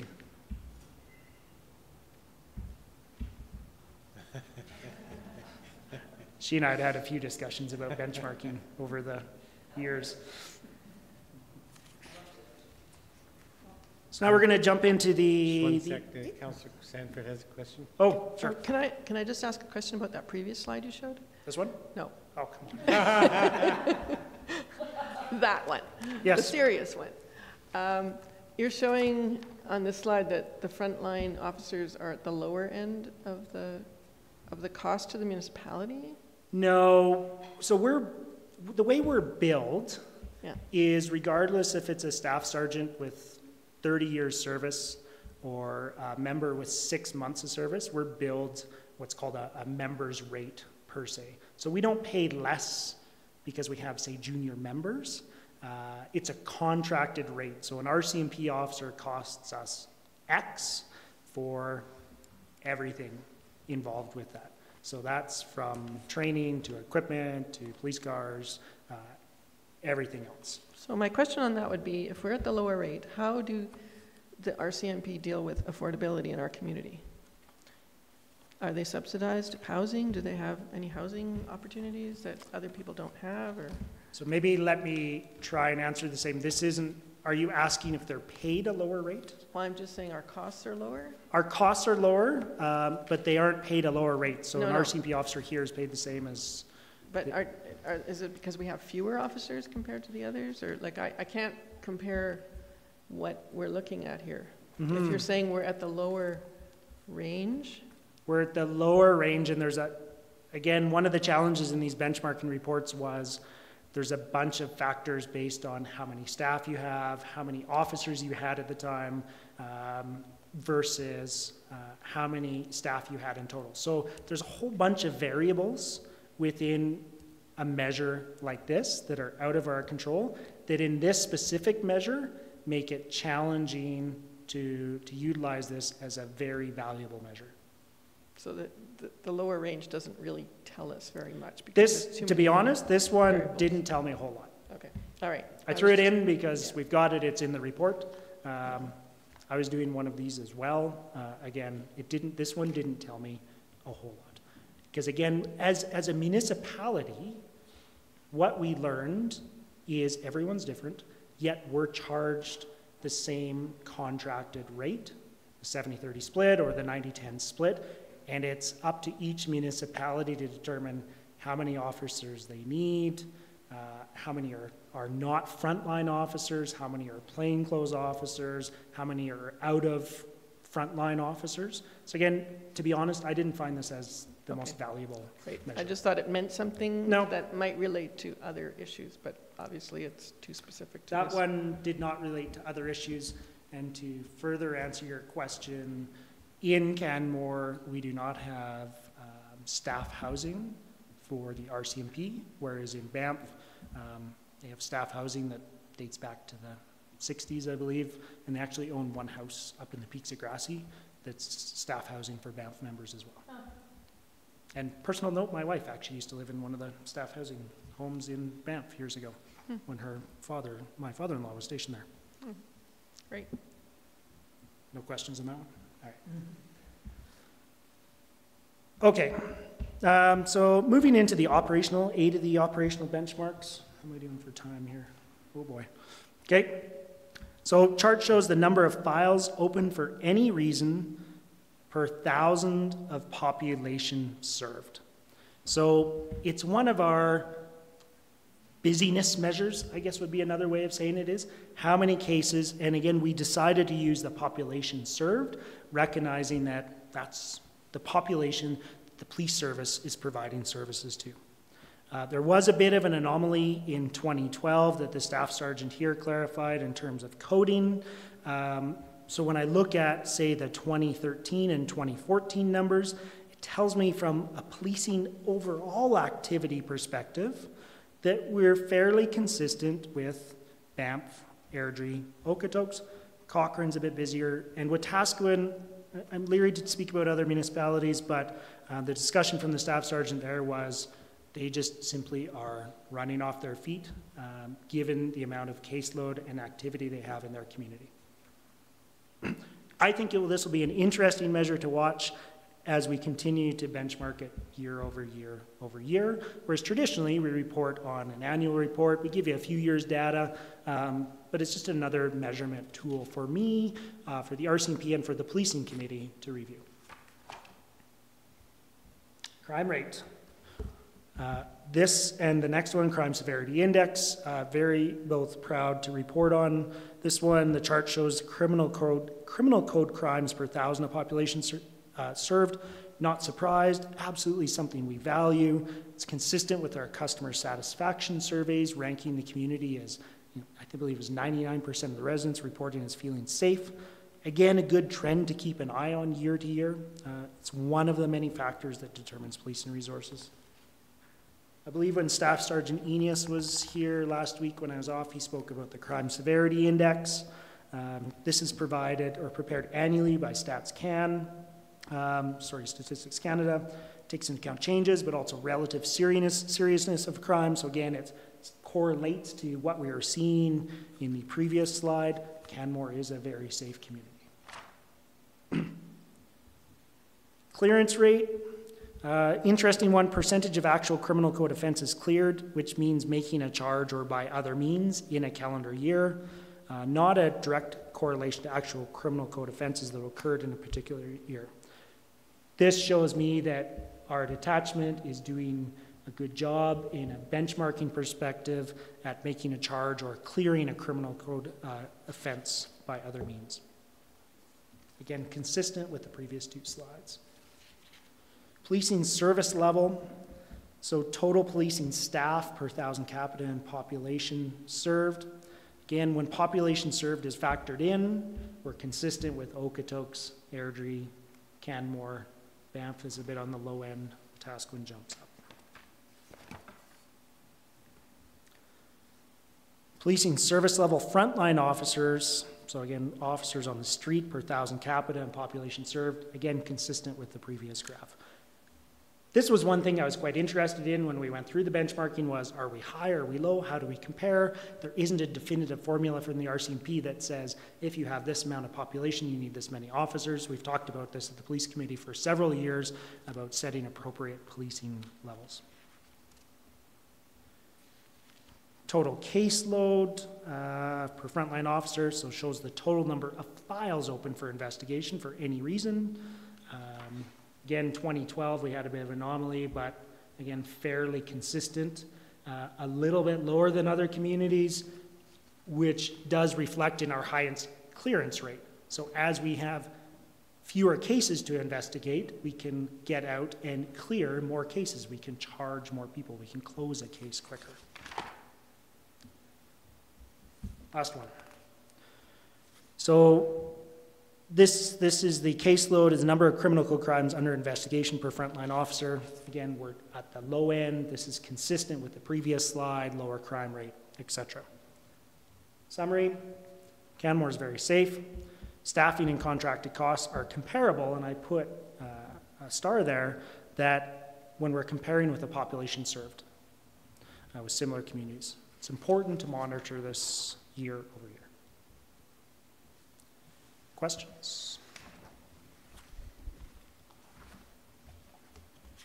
Councillor Sanford. I did have a question about the lower caseloads. Does that just mean you can complete the charges? Are they more simple? Are they more simplified cases that can easily be managed? Because they're not severe crimes, because we're on the low end of the severity rating? I think that's a fair assumption to make. I'd have to confirm with Staff Sergeant Enius, but. So the lower caseload would suggest that they're just simpler cases where it's easy to lay a charge, like speeding or something like that? Again, I'd have to dig into the stats, but I think it would be a fair assumption to make. Okay. Because it seems like we have lots of, there's another graph where there was lots of ticketing, but the ticketing wouldn't necessarily create a big caseload. Not necessarily. I mean, a caseload can be any number of measures. What it doesn't reference is a complex caseload. Right. So you have, I think what you're saying is if you have more serious cases, how does that impact workload for officers? And that isn't a measure that was included. But I think it's fair to say, as you have more serious or severe crimes that require longer investigations, it may impact your clearance rates. So if you have some serious crimes that require a large amount of investigation, and then you have some less serious crimes where you're not focusing the resources on the less serious crimes, your clearance rate may actually drop. One of the measures in the clearance rate was, as officers are busy, your clearance rate generally drops, again, with the analogy I used. Okay, yeah, they're interesting Mhm. variables, thanks. It is interesting. So, Mr. Burt, you noted that at the beginning that your biggest challenge, or a big challenge, was in just simply getting the data from K Division in a timely manner. Mm-hmm. Has that been resolved, or has it continued to be a concern for you and the others? I think we got to the point where we received the data we required for all of the contributing municipalities.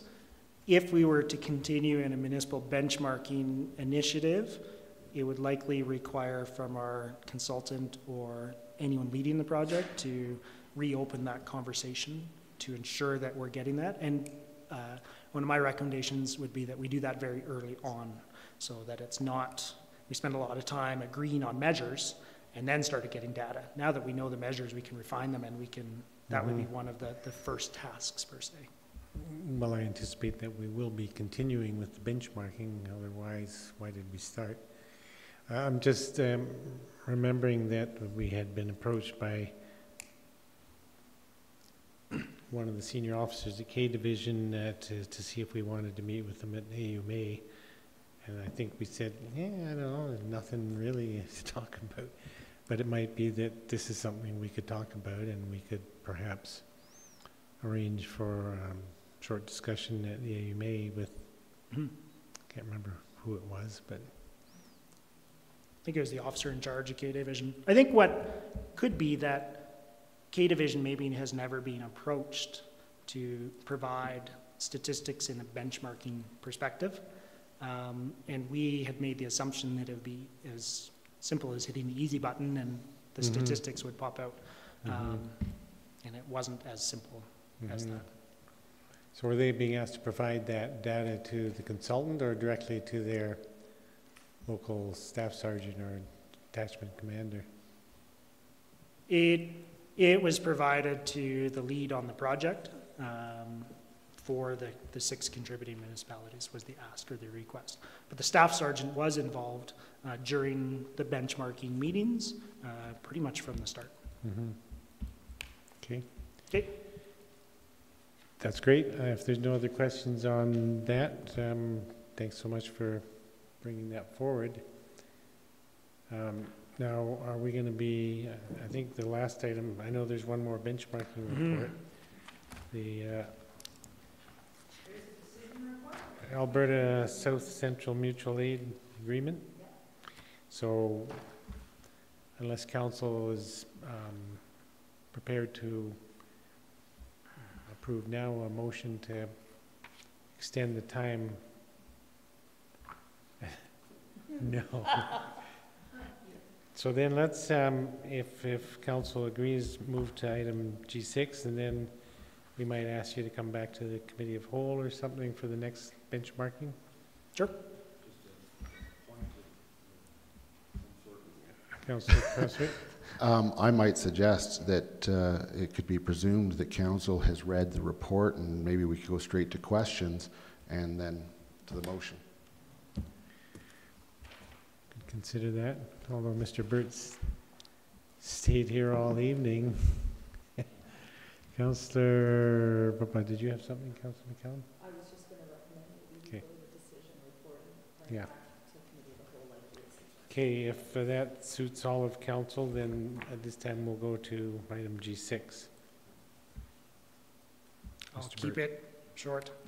So recommendation is the council authorizing the signing of the Alberta South Central Mutual Aid Agreement as attached. As a reminder, mutual aid agreements enhance emergency response capabilities when local resources become inadequate to cope with an emergency or a disaster. Example, floods, the Mount Royal Hotel fire. There was a large motor vehicle collision or fire recently where local resources weren't able to handle it. The current agreement was approved in 1990 and amended in 1999. This agreement will replace the outdated agreement. It has taken quite a while to get to this point. There are 26 municipalities, municipal districts, summary villages, and First Nations being asked to sign on to this agreement. Calgary has taken the lead on the agreement, and I sit on the South Central Emergency Management Committee, of which Calgary is a partner. So I'd like to thank them for their work, their legal review, etc. Just to quickly walk you through it, additional resources are required. Municipal emergency plan or a state or local emergency is declared. Request for assistance is sent to another partner. The responding party determines if they can send resources. If so, they send resources. We send resources, we do our work, and then we send a bill for our master fee schedule. I did want to highlight that this agreement is what I'm calling the big agreement, when the big things go wrong, the flood. This is why there's 26 municipalities, and also why Calgary took the lead, because they had 3 separate agreements that they were a party to, and they want to amalgamate it into one agreement. I will be coming back before council before year end to bring forward a Bow Corridor agreement. The Bow Corridor agreement will be very similar, yet we won't need to declare a state of local emergency or activate our municipal emergency plan. So when it's a fire that's outside of our capacity, but again, we're not declaring a state of local emergency, our fire chief can pick up the phone and call the fire chief in Banff and say, send trucks. So that agreement will be coming back. It will look almost identical to this agreement, save for a few changes. And I'm just waiting to hear back from our partners, which are Lake Louise, Banff, MDA Bighorn, Kananaskis, and ourselves, as that smaller, tighter agreement. So I will leave that with you. I don't have anything further. So if we're all signatories to this larger mutual aid agreement, why is it important to have another separate one, which will be almost identical, you suggested, with the local partners? It's a really good question. So what I would say is, fire department can handle house fire. We have a large flood. We activate our municipal emergency plan or our state or local emergency, and within this agreement, you have to do that before you can request resources. So it's the interim of, again, the Mount Royal Hotel fire, whichever fire we have here, that we're not activating our municipal emergency plan. We're not declaring a state of local emergency. We're just reaching out within the Bow Corridor to request primarily fire resources. Again, this agreement kicks in when I call it the big one, or any other municipality does. That's the difference, and that's why. It's a great question that we ponder quite a bit. Is there any other questions then for Mr. Burt from council? Seeing none, thanks for that brief presentation. And I will move that council authorize the signing of the Alberta South Central Mutual Aid Agreement as attached. Discussion on that motion? Seeing none, I'll call the question. Those in favor? Opposed? Motion's carried unanimously. And I'm sensing that the general will of council is to postpone the other benchmarking on fire service to another meeting. I'll make that a motion. So the motion is to postpone to future meeting. Those in favor? Opposed? Motion's carried unanimously. And I believe that allows me to bring a motion to adjourn. Those in favor? Opposed? We're adjourned.